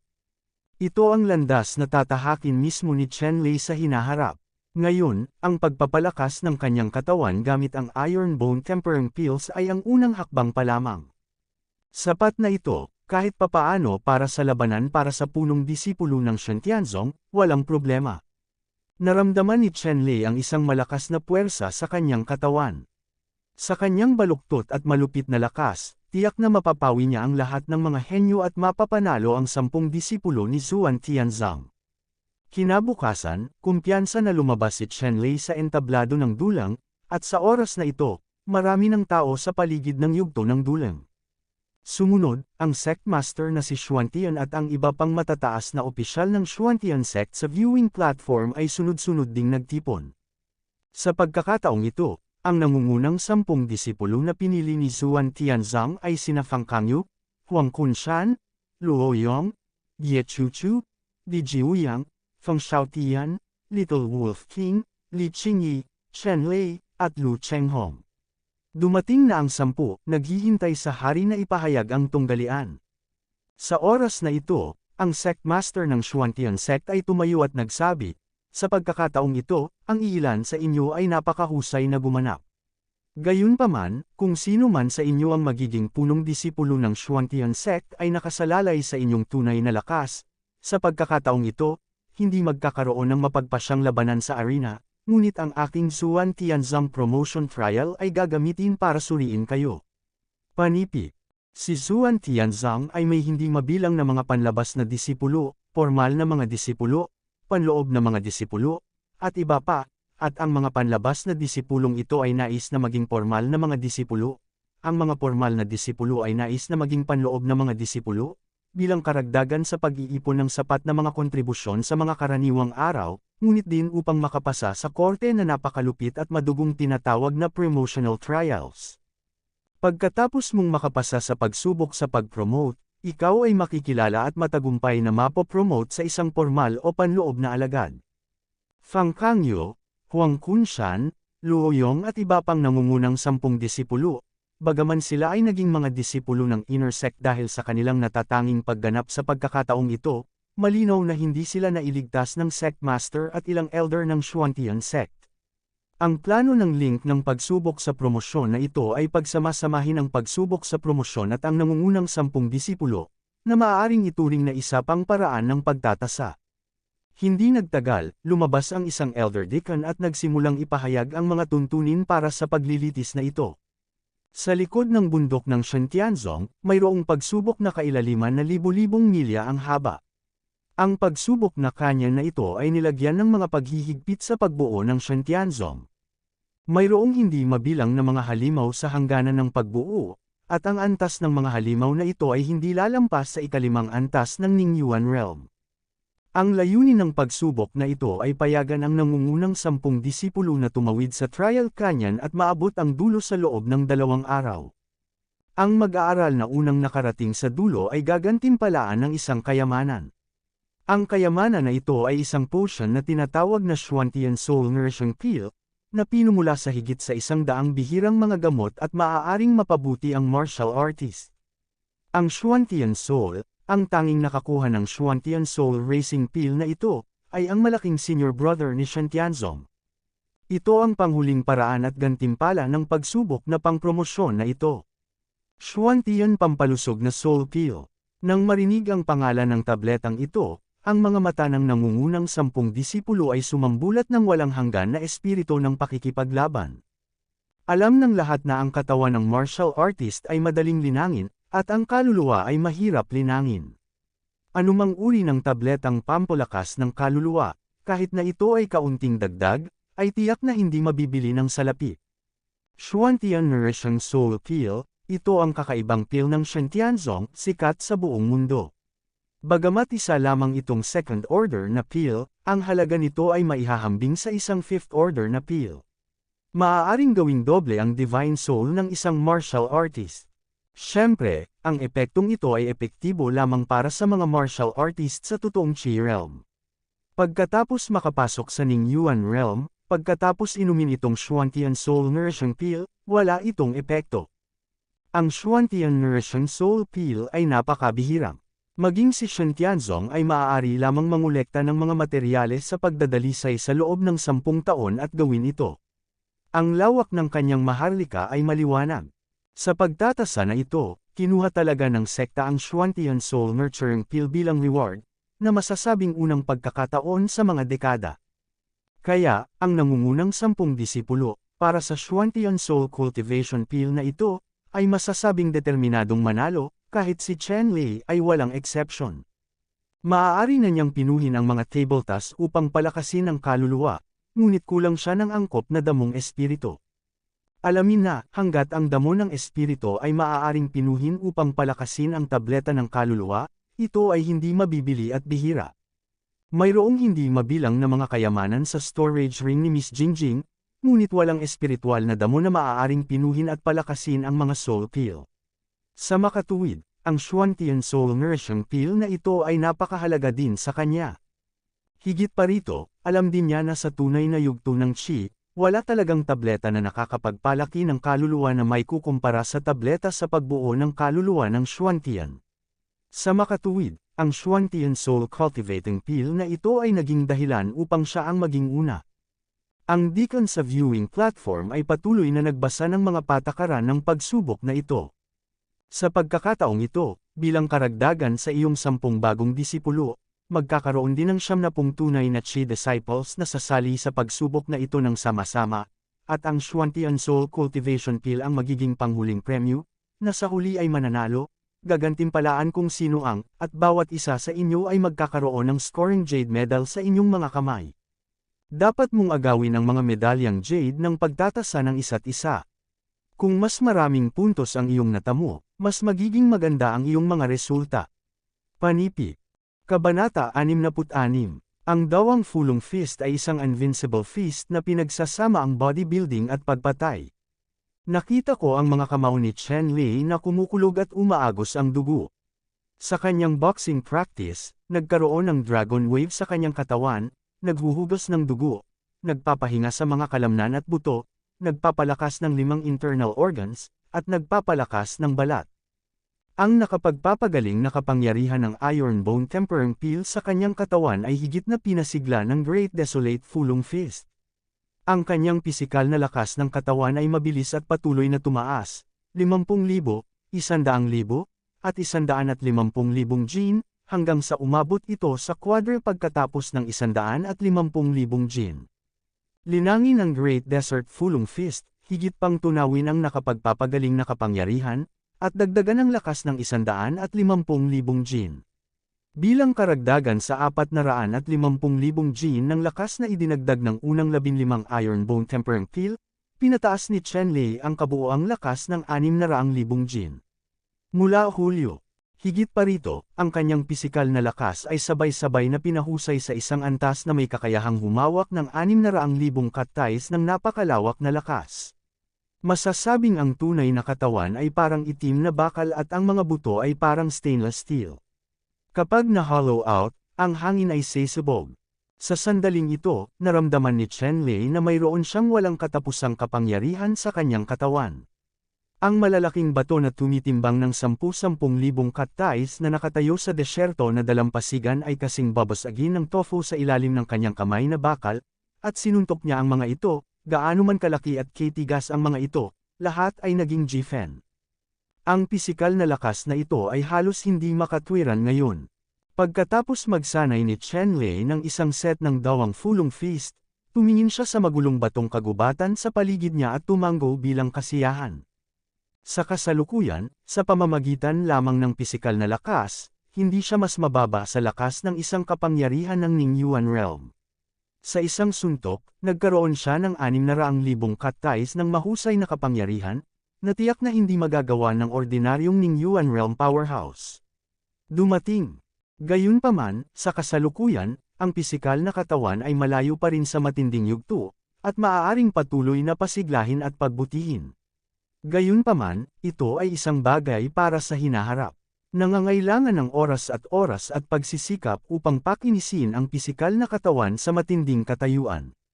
Sa buhay na ito, malinaw na alam ni Chen Lei na ang kanyang pisikal na lakas ay hindi sapat upang harapin ang pinakamatinding kalamidad. Kinailangan niyang pakinisin ang kanyang katawan sa pinakamataas na kasakdalan upang umasa siyang makaligtas sa pinakamatinding kalamidad. At ang pagpapakinis ng katawan sa sukdulang pagiging perpekto ay isang malaking pangmatagalang proyekto. Sa anumang paraan ay hindi kayang gawin ng ilang iron bone forging pills at isang set ng dawang fulong fist ang hakbang na ito.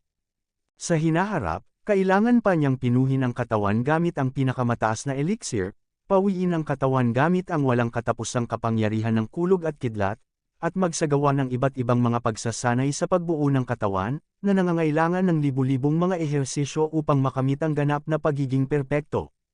Ito ang landas na tatahakin mismo ni Chen Lei sa hinaharap. Ngayon, ang pagpapalakas ng kanyang katawan gamit ang iron bone tempering pills ay ang unang hakbang pa lamang. Sapat na ito, kahit papaano para sa labanan para sa punong disipulo ng Shen Tianzong, walang problema. Naramdaman ni Chen Lei ang isang malakas na puwersa sa kanyang katawan. Sa kanyang baluktot at malupit na lakas, tiyak na mapapawi niya ang lahat ng mga henyo at mapapanalo ang 10 disipulo ni Zhuan Tianzang. Kinabukasan, kumpiyansa na lumabas si Chen Lei sa entablado ng dulang, at sa oras na ito, marami ng tao sa paligid ng yugto ng dulang. Sumunod, ang sect master na si Xuantian at ang iba pang matataas na opisyal ng Xuantian sect sa viewing platform ay sunod-sunod ding nagtipon. Sa pagkakataong ito, ang nangungunang 10 disipulo na pinili ni Zhuan Tianzang ay sina Fang Kangyu, Huang Kunshan, Luo Yong, Ye Chuchu, Li Jiuyang, Feng Xiaotian, Little Wolf King, Li Qingyi, Chen Lei, at Lu Chenghong. Dumating na ang 10, naghihintay sa hari na ipahayag ang tunggalian. Sa oras na ito, ang sect master ng Xuantian sect ay tumayo at nagsabi, sa pagkakataong ito, ang ilan sa inyo ay napakahusay na gumanap. Gayunpaman, kung sino man sa inyo ang magiging punong disipulo ng Xuantian sect ay nakasalalay sa inyong tunay na lakas, sa pagkakataong ito, hindi magkakaroon ng mapagpasyang labanan sa arena. Ngunit ang aking Zhuan Tianzang promotion trial ay gagamitin para suriin kayo. Panipi. Si Zhuan Tianzang ay may hindi mabilang na mga panlabas na disipulo, formal na mga disipulo, panloob na mga disipulo, at iba pa, at ang mga panlabas na disipulong ito ay nais na maging formal na mga disipulo. Ang mga formal na disipulo ay nais na maging panloob na mga disipulo, bilang karagdagan sa pag-iipon ng sapat na mga kontribusyon sa mga karaniwang araw, ngunit din upang makapasa sa korte na napakalupit at madugong tinatawag na promotional trials. Pagkatapos mong makapasa sa pagsubok sa pag-promote, ikaw ay makikilala at matagumpay na mapopromote sa isang formal o panloob na alagad. Fang Kangyu, Huang Kunshan, Luo Yong at iba pang nangungunang 10 disipulo, bagaman sila ay naging mga disipulo ng inner sect dahil sa kanilang natatanging pagganap sa pagkakataong ito, malinaw na hindi sila nailigtas ng sect master at ilang elder ng Xuantian sect. Ang plano ng link ng pagsubok sa promosyon na ito ay pagsamasamahin ang pagsubok sa promosyon at ang nangungunang 10 disipulo, na maaaring ituring na isa pang paraan ng pagtatasa. Hindi nagtagal, lumabas ang isang elder deacon at nagsimulang ipahayag ang mga tuntunin para sa paglilitis na ito. Sa likod ng bundok ng Shen Tianzong, mayroong pagsubok na kailaliman na libu-libong milya ang haba. Ang pagsubok na kanya na ito ay nilagyan ng mga paghihigpit sa pagbuo ng Shen Tianzong. Mayroong hindi mabilang na mga halimaw sa hangganan ng pagbuo, at ang antas ng mga halimaw na ito ay hindi lalampas sa ikalimang antas ng Ningyuan Realm. Ang layunin ng pagsubok na ito ay payagan ang nangungunang 10 disipulo na tumawid sa Trial Canyon at maabot ang dulo sa loob ng 2 araw. Ang mag-aaral na unang nakarating sa dulo ay gagantimpalaan ng isang kayamanan. Ang kayamanan na ito ay isang potion na tinatawag na Xuantian Soul Nourishing Pill, na pinumula sa higit sa 100 bihirang mga gamot at maaaring mapabuti ang martial artist. Ang Xuantian Soul, ang tanging nakakuha ng Xuantian Soul Racing Pill na ito, ay ang malaking senior brother ni Shen Tianzong. Ito ang panghuling paraan at gantimpala ng pagsubok na pangpromosyon na ito. Xuantian pampalusog na soul pill. Nang marinig ang pangalan ng tabletang ito, ang mga mata ng nangungunang 10 disipulo ay sumambulat ng walang hanggan na espiritu ng pakikipaglaban. Alam ng lahat na ang katawan ng martial artist ay madaling linangin, at ang kaluluwa ay mahirap linangin. Anumang uri ng tabletang pampalakas ng kaluluwa, kahit na ito ay kaunting dagdag, ay tiyak na hindi mabibili ng salapi. Xuantian Nourishing Soul Pill, ito ang kakaibang pill ng Shen Tianzong, sikat sa buong mundo. Bagamat isa lamang itong second order na pill, ang halaga nito ay maihahambing sa isang fifth order na pill.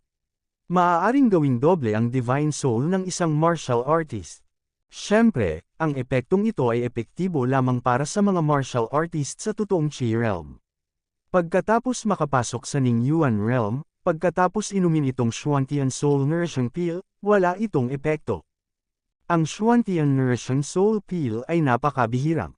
Maging si Shen Tianzong ay maaari lamang mangolekta ng mga materyales sa pagdadalisay sa loob ng 10 taon at gawin ito. Ang lawak ng kanyang maharlika ay maliwanag. Sa pagtatasa na ito, kinuha talaga ng sekta ang Xuantian Soul Nurturing Pill bilang reward, na masasabing unang pagkakataon sa mga dekada.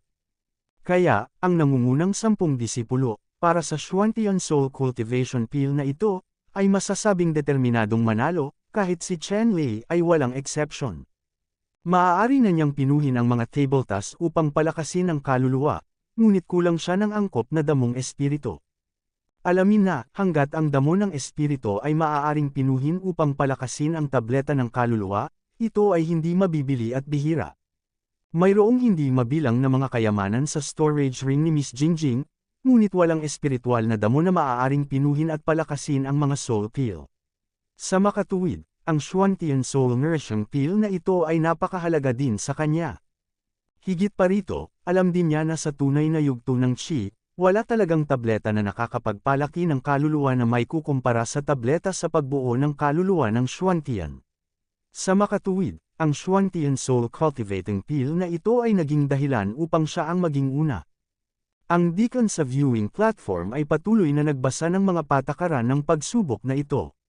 Sa pagkakataong ito, bilang karagdagan sa iyong 10 bagong disipulo, magkakaroon din ng 70 tunay na Qi disciples na sasali sa pagsubok na ito ng sama-sama, at ang Xuantian Soul Cultivation Pill ang magiging panghuling premyo, na sa huli ay mananalo, gagantimpalaan kung sino ang, at bawat isa sa inyo ay magkakaroon ng scoring jade medal sa inyong mga kamay. Dapat mong agawin ang mga medalyang jade ng pagtatasa ng isa't isa. Kung mas maraming puntos ang iyong natamo, mas magiging maganda ang iyong mga resulta. Panipi. Kabanata 67. Sa sandaling sinabi ito ng elder ng deacon, natigilan si Chen Lei at ang iba pa. May iba pang estudyanteng sumasali sa pagsusulit na ito, na sobrang pressure. Hindi lamang si Chen Lei at ang iba pa, kundi pati na rin ang mga disipulong nanunood. Nadama na ang mga tuntunin ng pagsubok na ito ay hindi nagbibigay ng paraan para sa mga bagong na-promote na nangungunang 10 disipulo. Karaniwan, napakahirap tumawid sa 1,000-mile trial canyon sa loob ng 2 araw. Dahil ang pagsubok na kanya na ito ay may komplikadong lupain, matarik at mahirap na mga kalsada, at maraming malalakas na halimaw, ito ang pinakamahirap na pagsubok na kanyan. Sa pagkakataong ito, ang nangungunang 10 disipulo ay hindi lamang kailangang tumawid sa trial canyon, kundi makipagkompetensya din para sa mga identity card ng isa't isa, na mas mahirap. Bilang karagdagan sa iba pang 70 mga alagad na nakikilahok sa pagsubok ng sama-sama, bagaman ang mga taong ito ay lahat ay may talento, hindi isang madaling gawain na kumpletuhin ang pagsubok. Magkaroon ng kamalayan na ang 70 disipulong ito ay pawang mga unang disipulo. Bagamat ang mga disipulong ito ay maaaring hindi kasing kwalipikado ni Chen Lei at ng iba pa, mas matanda sila kay Chen Lei at sa iba pa. Ang oras ng paglilinang ay mas mahaba kaysa kay Chen Lei at sa kanilang karanasan. Si Chen Lei ay mayaman sa kanila. At wala sa 70 disipulong pinili sa pagkakataong ito ang maluho, lahat sila ay mga formal na disipulo na nagpalista para sa pagsusuri sa panloob na disipulo. Dahil ang mga disipulong ito ay nag-apply para sa inner sect examination, tiwala sila na makakapasa sila sa pagsusulit. Ang bawat isa sa kanila ay may cultivation base sa siyam na layer na Zogchen realm ng totoong Chi world. Matapos malaman na ang huling gantimpala para sa pagsubok na ito ay ang Xuantian Soul Nurturing Field, sa tingin ko ang espiritu ng pakikipaglaban ng 70 disipulong ito ay ganap na mapapasigla. Nakaharap sa Xuantian Soul Nurturing Field, wala sa mga martial artist sa mundo ang baliw. 70 disipulo, bawat isa sa kanila ay mayroon ding Jade Appraisal Plaque, at bawat isa sa kanila ay dapat subukan ang kanilang makakaya upang manalo ng Jade Appraisal Plaque mula sa iba. Ang mas maraming scoring Jade Medals, mas mahusay ang mga resulta ng pagsubok, at mas maraming atensyon ang matatanggap nito para sa sekta sa hinaharap, at ang mga scoring Jade Medal na ito mismo ay kumakatawan sa isang tiyak na kontribusyon.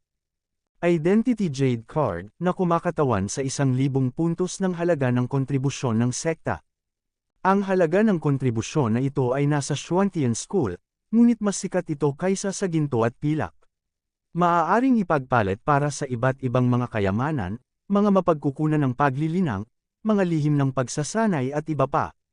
Hanggat ito ay nasa listahan ng redemption ng sekta, maaari mong gamitin ang mga puntos ng kontribusyon upang ma-redeem ito. Sa mga normal na panahon, kung gusto mong mangolekta ng 1,000 kontribusyon na puntos, kailangan mong gumawa ng hindi bababa sa 10 second-rate sect mission o isang third-rate sect mission para makakuha ng 1,000 kontribusyon na puntos. Ngunit ngayon, hanggat naaagaw mo ang Jade Medal sa kalaban, maaari kang magbigay ng 1,000 kontribusyon na puntos.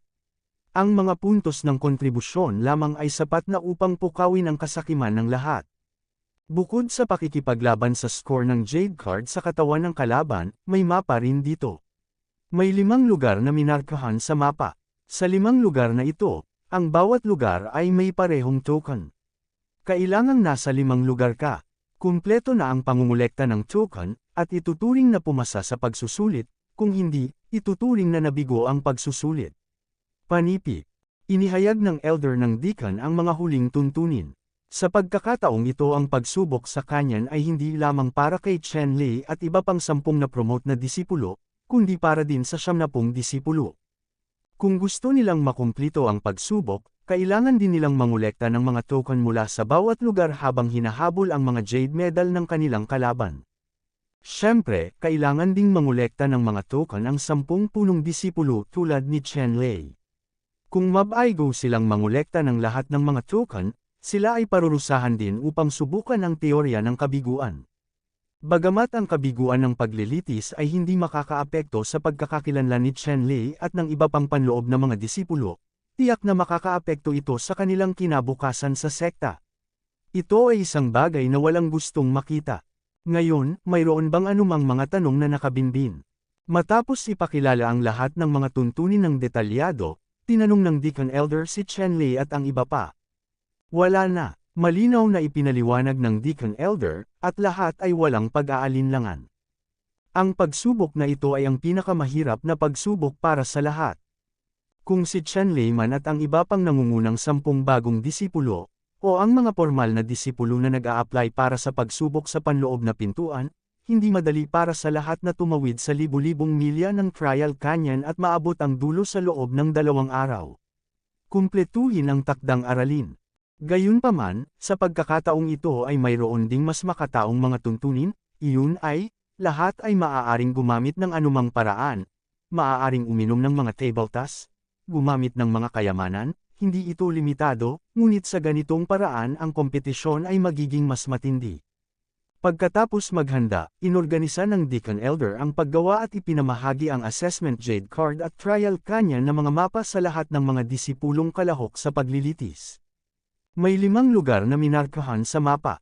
Ang 5 lugar na ito ay ang mga locus yung dapat nilang marating, at ang 5 token na token ay dapat matagpuan. Magkaiba ang 5 token na ito, at wala pang 100, at kailangang i-randomize ang bawat token. Matapos magawa ang lahat ng paghahanda, sumakay ang lahat sa Xuantian Flying Ship patungo sa Trial Canyon sa likod ng bundok. Matapos ilagay ang Master at ang iba pa sa pasukan ng Trial Canyon, kinuha ni Xuantian Feizhou si Chen Lei at ang iba pang 100 disipulo na lumahok sa Trial Canyon, at random na inilagay ang mga disipulong ito sa Trial Preparation District, at pagkatapos ay bumalik. Ang mga alagad ng pagsubok na inilagay sa lugar na ito ng paghahanda sa pagsubok ay may iba't ibang posisyon, ngunit tinitiyak din nila na sila ay nasa parehong linya ng pagsisimula at hindi magkakaroon ng kawalang katarungan. Ngayon, ang bawat isa ay dapat pumili ng kanilang sariling ruta patungo sa aktwal na lugar ng pagsubok. Si Chen Lei ay itinapon sa isang maliit na lambak. Kapag itinapon, tinutukoy na nito ang direksyon nito. Kailangan lang niyang maglakbay ng 3 kilometro pakanluran upang makapasok sa aktwal na lugar ng pagsubok. Kinuha ni Chen Lei ang mapa at tiningnan ng maigi ang unang lugar kung saan naiwan ang token, na 100 milya pagkatapos pumasok sa trial area. May kakaibang amethyst sa lugar na ito. Kinailangan niyang mangolekta ng 10 amethyst sa lugar na ito bago niya maipagpatuloy ang kanyang paglalakbay. Nakasuot ng jade plaque sa kanyang leeg, si Chen Lei ay nagmamadaling pumunta sa trial area. Ang Zuan Tianzang ay mayroon ding mga regulasyon para sa pagprint ng mga tile ng jade. Ang lahat ng manlalaro ay maaari lamang magsuot ng appraisal jade tile sa kanilang leeg o palso, at hindi pinapayagang ilagay ang mga ito sa storage ring. Ang badge ng pagtatasa ng jade na ito, bilang karagdagan sa kumakatawan sa isang tiyak na marka, ay isa ring instrumento sa pagpoposisyon. Hanggat ang isang taong may suot na parehong jade badge ay makikita sa loob ng 10 milya mula sa kanya, ang jade identity badge na ito ay magniningning at magpapaalala sa isang tao na nasa malapit. Sa sandaling ito, ang pagsubok na kanyan na ito ay puno ng mga tunay na panganib. Ang bawat tao ay hindi lamang kailangang harapin ang mga halimaw sa kanyan, ngunit maging maingat din sa pagtambang at pagharang mula sa parehong pinto. Ang pagsusulit na ito ay tiyak na kabilang sa pinakamahirap na pagsusulit sa loob ng 10 taon. Gayunpaman, sa harap ng ganoong sitwasyon, si Chen Lei ay may lubos na pagtitiwala. Ang paghihirap na ito ay napakalaki pa rin para sa kanya sa larangan ng pediatrics. Ang sitwasyong kinaharap niya noon ay higit sa 100 beses na mas mahirap kaysa dito. Kaya lang, wala ni Katiting na pressure sa puso ko. Ang ibang mga tao, tulad ni Fang Kangyu, Huang Kunshan, Luo Yong, Ye Chuchu, Emperor Jiuyang, Feng Xiaotian, Little Wolf King, Li Qingyi, Lu Chenghong, at iba pa, ay mayroon ding matibay na paniniwala at naniniwala na maaari silang pumunta sa wakas at maging unang tao, kung wala silang ganitong tiwala sa sarili at paniniwala, maaari rin silang umamin ng pagkatalo. Tungkol naman sa 70 alagad na nakikibahagi rin sa pagsubok, bawat isa sa kanila ay hindi matatakot.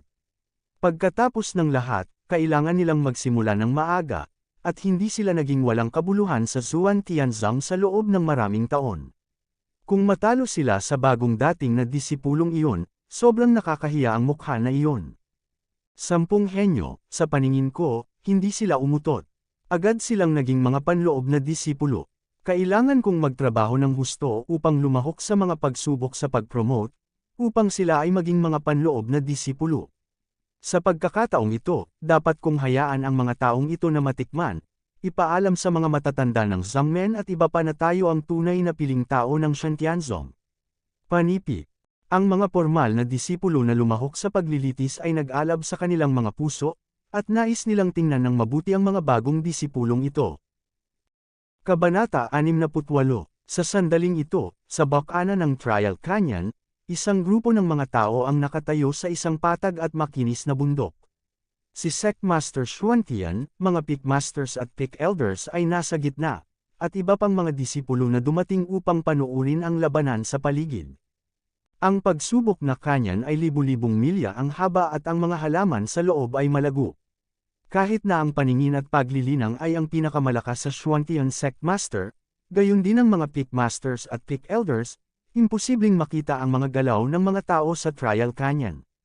Hindi banggitin ang mga ordinaryong disipulo ni Zuan Tianzang. Gayunpaman, ang lahat ay nagtipon dito. Siyempre, huwag lamang maghintay para sa huling resulta. Ang bawat pagsubok, proseso ng pagsubok, ay ang pinakakapanapanabik. Maaari nitong intuitive na obserbahan ang talento at potensyal ng isang disipulo. Siyempre, mahalaga din ang mga resulta, ngunit kung hindi mo makita ang proseso, ito ay isang kahihiyan. Natural, hindi papayagan ni Zhuang Tianzang na lumitaw ang mga pagsisisi na ito. Naturally, mayroong isang paraan upang obserbahan ang sitwasyon sa Trial Canyon. Sa sandaling ito, sa itaas ng Broken Mountain kung saan naroon ang lahat, isang malaking tansong salamin ang nakasabit sa hangin na naglalabas ng malambot na liwanag. Sa tansong salamin, ang mga figure ng mga alagad na lumahok sa pagsubok sa lambak ng pagsubok ay malinaw na nakikita, at ang kanilang bawat kilos ay makikita sa tansong salamin na ito. Sa katunayan, ang tansong salamin na ito ay lumitaw ng maraming beses. Kahit na ang mga ordinaryong alagad ay alam ang pagkakaroon ng gayong mga tansong salamin. Kaya, nang makita ng bawat disipulo ang ganitong uri ng salamin, hindi siya nagpakita ng anumang nagulat na mga ekspresyon. Sa halip, itinuon niya ang kanyang tingin sa tansong salamin, binigyang pansin ang sitwasyon ng mga taong kanyang pinapahalagahan. Sina Elder Dong, Fai Yuqin at iba pang mga elder ay agad na tumutok kay Chen Lei. Kabilang sa mga ito, labis na kinasusuklaman ni Elder Dong si Chen Lei dahil sa kanyang apo na si Dong Shuliang, umaasa na si Chen Lei ay matatanggal sa unang round. Si Qin Faiyu, syempre, dahil ang kanyang paboritong disipulo, ang Sanskrit Yu, ay talagang natalo ni Chen Lei, at mas naging curious siya tungkol kay Chen Lei, ngunit hindi ito masasabi tungkol sa damdamin ng mabuti at masama.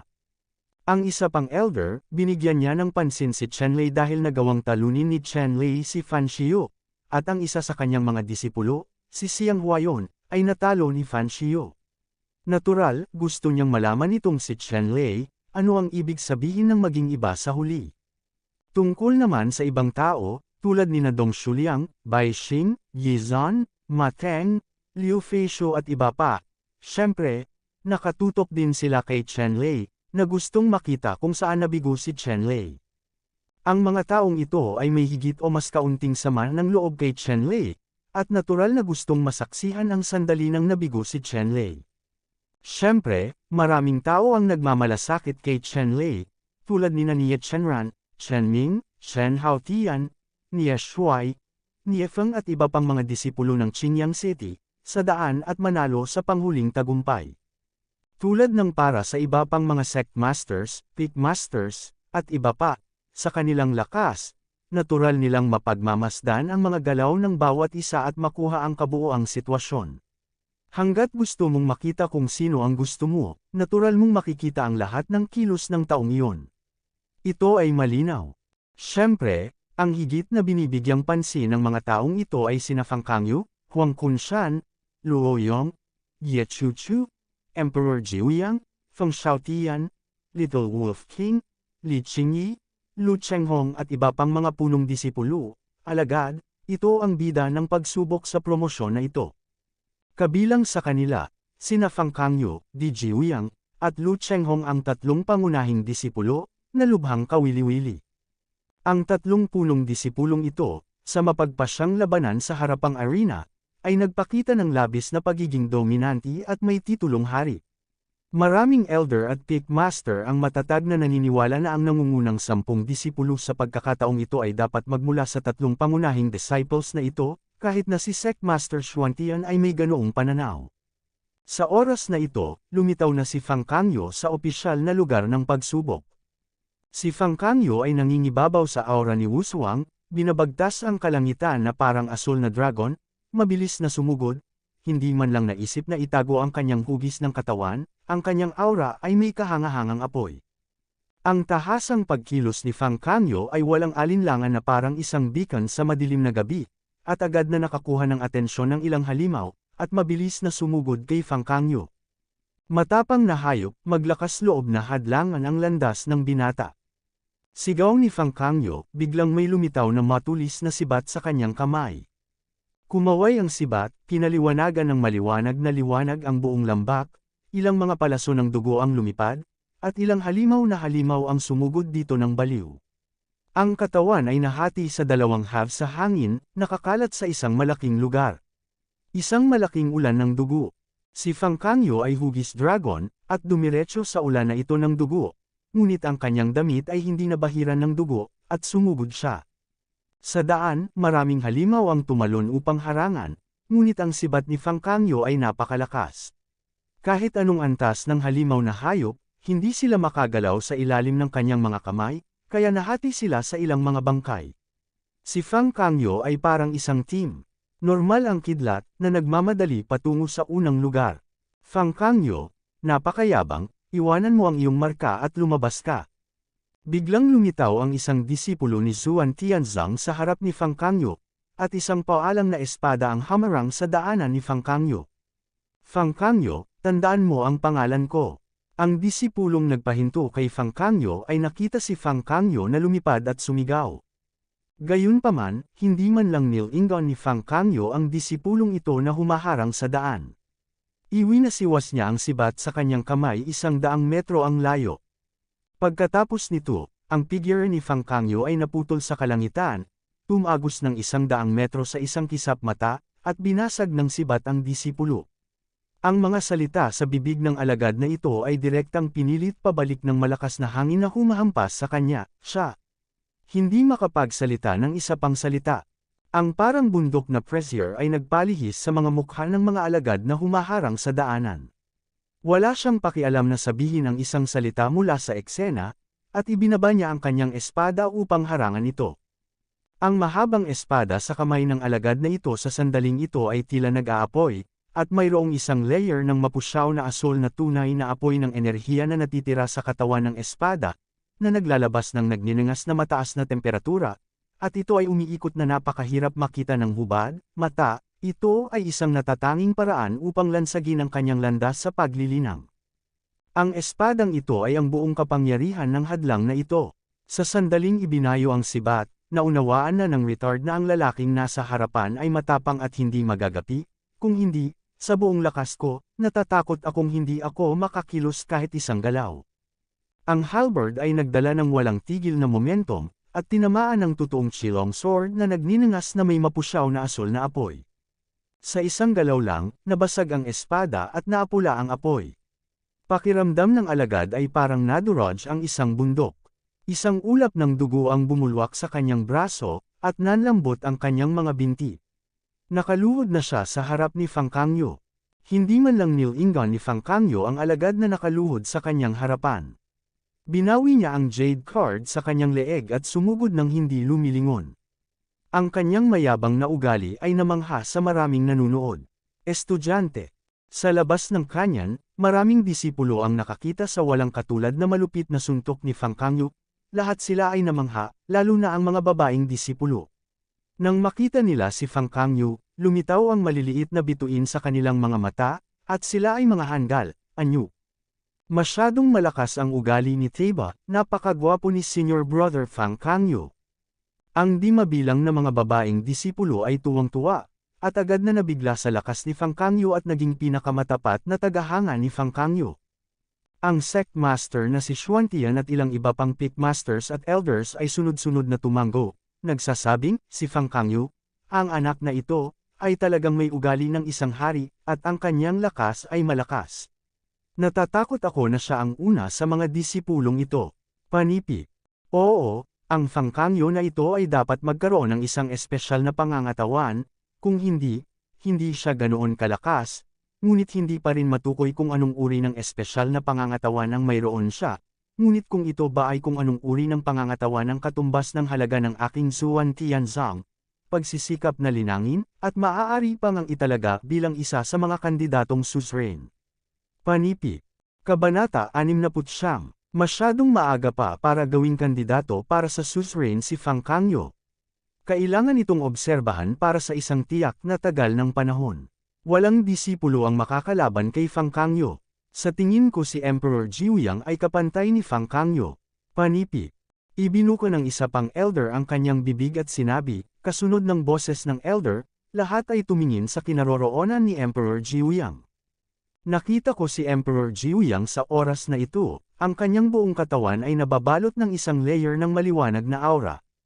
Ang kanyang mga kamao ay kumikinang ng maliwanag, tulad ng paghawak ng dalawang bilog ng maliliit na araw, at ang tibo ay hindi maimulat ang kanyang mga mata.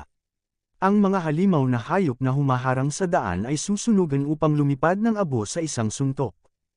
Ang tangkad ng siyam na yang emperor ay makikita sa isang sulyap. Ito ay isang bihirang katawan ng Xuanyang sa mundo. Ang paglilinang ay nagsasanay ng purong yang attribute exercises, na hindi lamang nagpapataas ng bilis, kundi nagde-double rin ng mga ehersisyo. Ang lakas ay talagang isang bihirang espesyal na pangangatawan. Panipi. Ibinuko ng isang peak master ang kanyang bibig para magkomento, at nagpatuloy. Ang tangkad ng batang ito ay angkop na angkop para sa aking Xuanyang Peak 1 Channel Cultivation Path na pamamaraan ng paglilinang. Soberano, kahit na ibang tao, itong Jiuyang Emperor, ako ang mamamahala sa Xuanyang Peak. Panipi. Ang isyong ito ay tatalakayin muli. Nakangiting tumanggo si Sect Master Xuantian sa kanyang ulo, ngunit hindi niya naipahayag ng madali ang kanyang paninindigan. Sa oras na ito, pinalibutan ng 4 na halimaw sa unang antas ng Element Condensation Realm ang Nine Sun Emperor at hinarangan ang landas ng Nine Sun Emperor. Nang makita ang eksenang ito, lahat ng nasa viewing platform ay hindi naiwasang baguhin ang kanilang mga ekspresyon. Bagamat si Emperor Jiuyang ay isang katawan ng Xuanyang, ngunit pagkatapos ng lahat, ang kanyang paglilinang ay nasa ika-8 antas lamang ng totoong Qi Realm. Nasaan ang kalaban ng 4 na condensed Yuan Realm Monster Beasts? Sect Master, may problema si Emperor Jiuyang, hinihiling ko sa isang tao na iligtas. Ang may-ari ng rurok na si Zuan Yangfeng ay nag-aalalang sinabi, ang gayong wizard ay hindi dapat mahulog ng hindi sinasadya, kahit na ang mga resulta ng pagsubok ay 0, ito ay wala. Gayunpaman, bago magbigay ng utos si Sect Master Xuantian, sa kanyan, si Emperor Jiuyang ay matapang na naglunsad ng pag-atake sa 4 na halimaw sa unang antas ng Condensed Origin Realm. 4 na kumpol ng matingkad na kislap ang namumulaklak sa harap ng lahat. Sa 4 na suntok lang, ang 4 na halimaw na hayop sa unang antas ng Condensed Element Realm ay direktang naging fly ash, at walang bone frame ang natira. Masyado itong nakakatakot. Nang makita ang nakakatakot na pag-atake ni Emperor Jiuyang, muling nagbago ang mga mukha ng lahat sa viewing platform. Ito ay masyadong malupit, at ang kapangyarihan ng pag-atake ay hindi makatao. Tanungin natin kung sino sa parehong ranggo ang maaaring maging kaaway ni Emperor Jiuyang. Ang 4 na kamao ni Di Jiuyang ay sumabog at pumatay sa 4 na halimaw sa unang antas ng Ningyuan Realm, at pagkatapos, tulad ng isang bilog ng malaking araw, tumawid sa kalangitan, nagmamarcha patungo sa kailaliman ng Trial Canyon. Ano ba yan, bakit nakakasilaw? Biglang sumigaw ang isang alagad. Nakita ko sa itaas ng kaharian ng tanso, ang isang matalim na kinang na rosas, halos sumasakop sa buong malaking tansong salamin. Kapag ang maliwanag na liwanag ay namuo, malinaw na nakikita ng lahat na ang maliwanag na liwanag na ngayon ay talagang isang sword light, at hindi ibang tao ang nagradiated ng gayong nakakagulat na sword light, ito ay si Lu Chenghong. Sa sandaling ito, sa harap ni Lu Chenghong, mayroong isang malaking iron-armored monitor lizard, na nahati mula sa gitna ng isang espada, at damaloy ang dugo sa buong lupa, na bumubuo ng isang maliit na lawas sa lupa. Ang armored monitor lizard na ito ay halos 10 metro ang haba. Ang malalaking kuko nito ay lubhang matalas, kumikinang sa malamig na liwanag, at ang buntot nito ay makapal at malakas. Ito ay natatakpan ng isang layer ng heavy scale armor at kumikinang na may malamig na kinang tulad ng cast iron. Ang iron armored monitor lizard na ito ay umabot na sa ikatlong antas ng Ningyuan Realm, at ito ay napakalakas. Sa kagubatan ng bundok na ito, tiyak na mayroong hegemonya. Gayunpaman, ang pagkakaroon ng overlord level na ito ay hinati na ngayon ni Lu Chenghong sa dalawa. Nang makita ang walang pakialam na ekspresyon ni Lu Chenghong, halatang hindi siya nagulat sa resultang ito. Nakita ko si Lu Chenghong na pumapalpak sa puting damit, guwapo at walang pigil na anyo, kalmado at walang malasakit na ugali, parang engkanto sa espada, walang kahit katiting na hininga ng paputok, lumulutang na parang engkanto, nagwawalis patungo sa kailaliman ng lambak. Pambihira ang batang ito, natatakot ako na kakaunti ang makakahuli ng espada ngayon, at ang ugali ay napakakalma at walang malasakit. Ito talaga ang pinakamahusay na kandidato para sa paglilinang upang maperpekto ang Xuantian Sword. Bulalas ng isang elder at sumulyap kay Sect Master Xuantian. Sect Master Xuantian, na siya ring pinakamataas na master ng Zuan Chenfeng, At ang pinakatanyag na henyo ng Zhuan Qinfeng ay ang Xuantian Sword Scripture. Ang mga tagumpay sa kendo na ipinakita ni Lu Chenghong ay umabot na sa pinakamataas na antas, at tiyak na sila ang pinakamahusay na mga kandidato para sa paglilinang ng refining Xuantian Sword Classic. Isang hindi maipaliwanag na kulay ang kumislap sa mga mata ni Sect Master Zhuan Tianzong, na halatang naaakit sa talento ni Lu Chenghong. Ang Sect Master na si Shen Tianzong ay binibigyang pansin ang anak na ito noong siya ay nasa entablado ng mapagpasyang labanan, at ngayon ay tila mas malaki ang talento ng anak na ito kaysa sa mga naunang obserbasyon. Natatangi ang pagganap ng ibang mga alagad. Sa oras na ito, ibinaling ng ilang elder ang kanilang atensyon sa ilang iba pang mga disipulo, tulad ni Huang Kunshan, Luo Yong, Ye Chuchu, Little Wolf King, Feng Xiaotian, Li Qingyi, at Chen Lei. Sa mga taong ito, si Huang Kunshan ay natatakpan ng mapusyaw na dilaw na liwanag. Ang layer na ito ng mapusyaw na dilaw na liwanag ay binago ng totoong chi sa katawan ni Huang Kunshan, na may napakalakas na kakayahan sa pagtatanggol. Bukod dito, kung titingnan mong mabuti, makikita mo na ang liwanag ng Huangkun Mountain ay halos konektado sa lupa sa ilalim ng iyong mga paa, at maaaring gamitin ang kapangyarihan ng lupa sa ilalim ng iyong mga paa upang mapataas ang depensa. Alam ng ilang matatanda na ang pangangatawan ni Huang Kunshan ay isang uri ng espiritong katawan na gumagalaw sa lupa. Ang ganitong uri ng espiritong katawan ay ang pinakasanay sa pagtatanggol, at maaaring gamitin ang kapangyarihan ng lupa sa ilalim ng iyong mga paa. Masasabing ito ang pinakamahirap na pangangatawan, at karapat-dapat sa masiglang pagsasanay. At ginawa ni Luo Yong ang pilak na mahabang sibat at sibat sa kanyang kamay na parang yaman na nagbabanta sa buhay, matalas sa sukdulan. At, kung titingnan mong mabuti, makikita mo na sa palad ni Luo Yong na may hawak na baril, may mga malabong pilak na ron na lumalangoy, nagiging malabong pilak na ilaw, na natatakpan ng dulo ng baril, na nagbibigay ng lakas ng pilak na baril.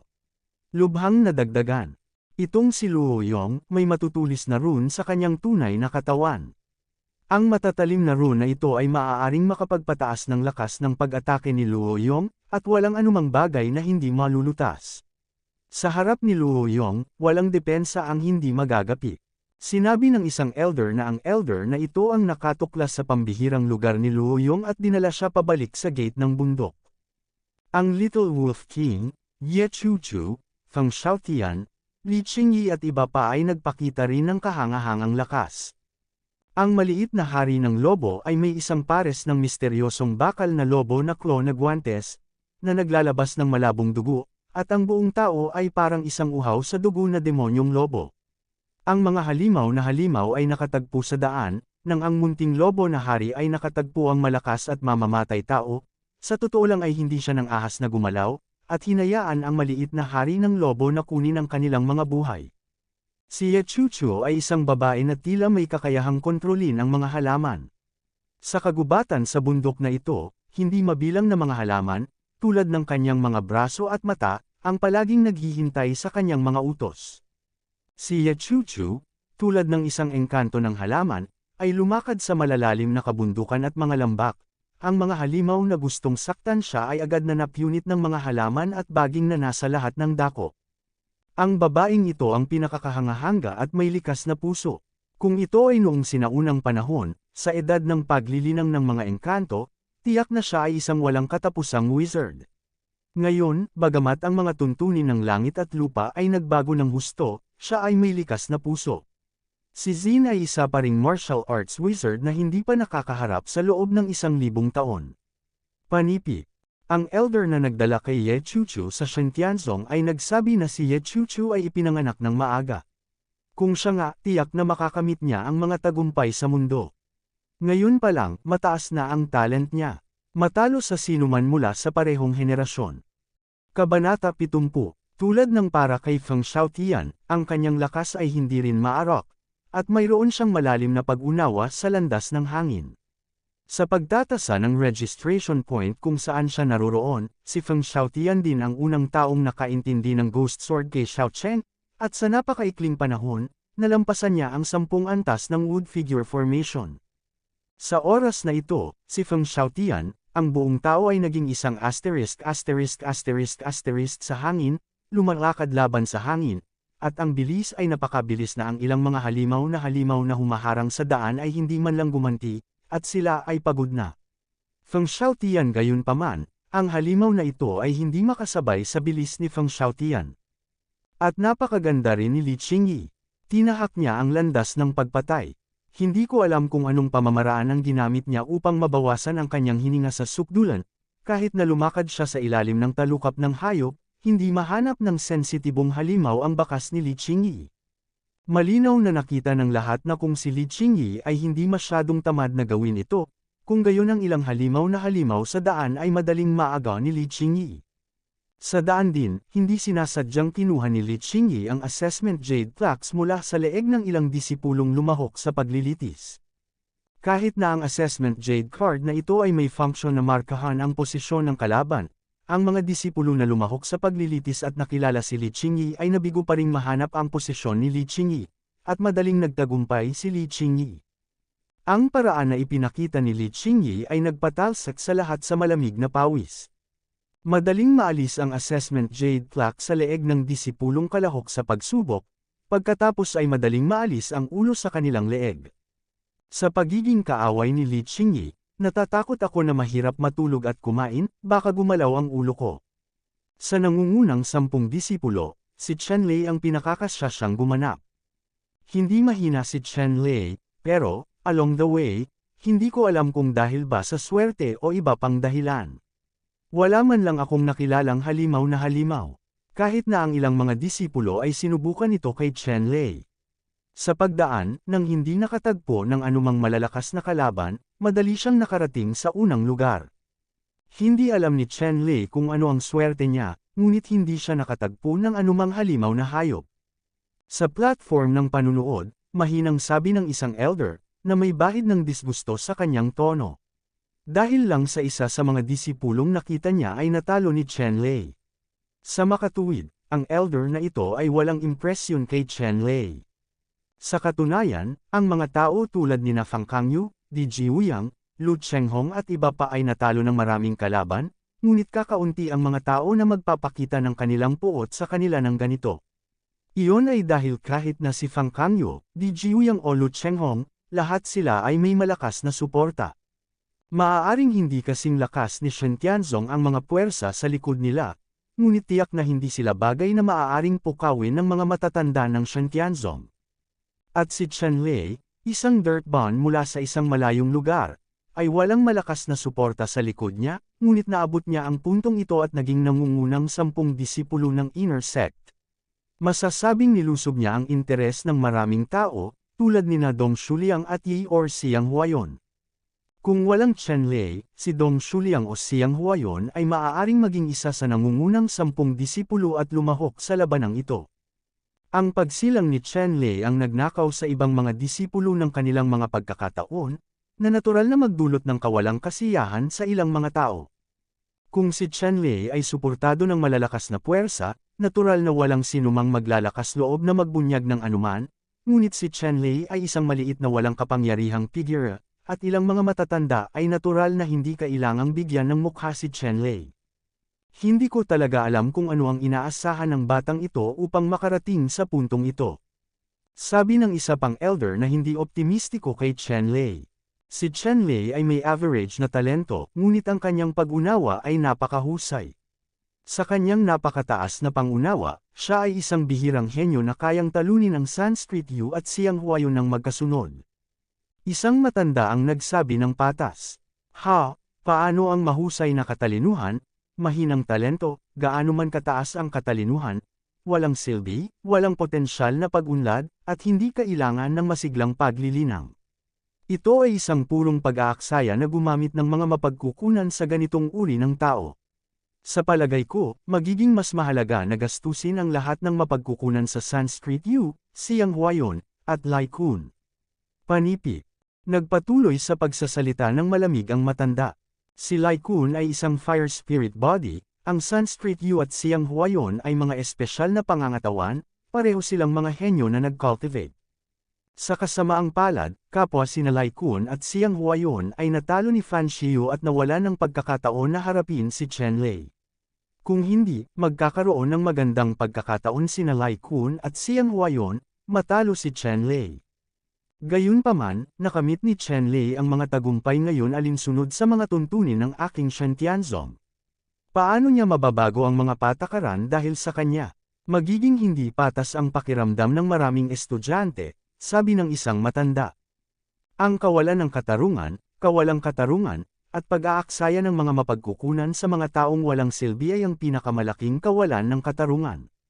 Talagang hindi gusto ng elder na ito si Chen Lei, ngunit ang kanyang mga salita ay umalangaw-ngaw din sa ilang elder. Lalo na si Elder Dong, lubos na sumang-ayon sa mga salita ng elder na ito at nagsabi, "Elder Zhao, may kabuluhan ang sinabi mo." Matapos makumplito ang pagtatasa ng alagad na ito, sama-sama kaming mag-uulat at magsusumit ng aplikasyon para kanselahin ang katayuan ni Chen Lei, nangungunang 10 alagad. Pagkatapos ng lahat, siya ay isang tao na walang potensyal sa pag-unlad. Siya nga ay medyo hindi nasisiyahan sa pangalan ng nangungunang 10 disipulo. Panipi. Tumango si Elder Zhao at sinabi, mayroon din itong intensyon si Elder Dong. Ito ay napakahusay. Kapag natapos na ang pagsubok na ito, pag-uusapan natin ang bagay na ito. Tumango si Elder Dong nang marinig niya ang mga salita, at sumilay sa kanyang mga mata ang isang kislap ng layuning pumatay.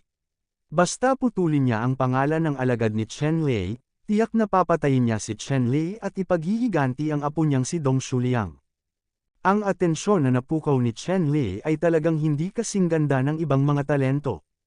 Gayunpaman, sa platform ng panunood, may isang matandang lalaki pa rin na nanunood kay Chen Lei mula simula hanggang wakas, na maingat na pinagmamasdan ang bawat kilos ni Chen Lei, para sa mga pambihirang talento ni Fang Kangyu, Emperor Jiuyang, at Lu Chenghong. Pati na rin ang ilang mga henyo, hindi man lang sila interesadong tingnan. Ang matandang ito ay ipinanganak na mataas at makapangyarihan, ang kanyang mukha ay itim, ang kanyang mga mata ay parang tansong kampana, ang kanyang mukha ay puno ng bakal na balbas, at hindi siya galit o marilag. Sa paligid ng matanda, sa loob ng radius na mahigit 10 metro, walang tao, at walang matatanda ang nang-ahas na lumapit sa matanda. At ang matandang ito ay parang mapagpanggap din, walang pumapansin sa kanya, kahit na si Sect Master Xuantian, ay tuluyang hindi niya pinansin. Nang marinig ang pag-uusap nina Elder Zhao at Elder Dong, ang matandang lalaki ay nagpakita ng panunuya sa kanyang mga mata, at pagkatapos ay ibinaling niya ang kanyang tingin kay Chen Lei na parang nakatingin siya sa isang piraso ng walang katulad na kayamanan. Sa oras na ito, tumakbo si Chen Lei, at malapit nang makarating sa unang lugar kung saan inilagay ang token. Naglakbay siya sa ganitong paraan, upang mailigtas ang kanyang lakas at tunay na chi, iniwasan niya ang parehong mga halimaw at pintuan sa unang pagkakataon. Ang tanging layunin niya ay makuha ang unang pwesto at makuha si Xuantian. Soul Enhancing Pills. Tulad ng para sa pagsubok, natural na makatipid ng enerhiya at natural na enerhiya sa lahat ng dako. Pagkatapos nito ay malayo pa ang lalakbayin ngayon kung masyadong malakas ang puwersa ay tuluyang masisira kung hindi malakas ang likod. Gayunpaman, nang dumating siya sa unang lugar kung saan inilagay ang token, alam ni Chen Lei na haharapin niya ang isang mahirap na labanan upang labanan. Sa lugar na ito, kailangan niyang magpakita ng ganap na lakas at talunin ang kanyang mga kalaban bago ito makolekta ang lahat. Tanda ng pangangailangan. And if you like my videos, please like, share, and subscribe.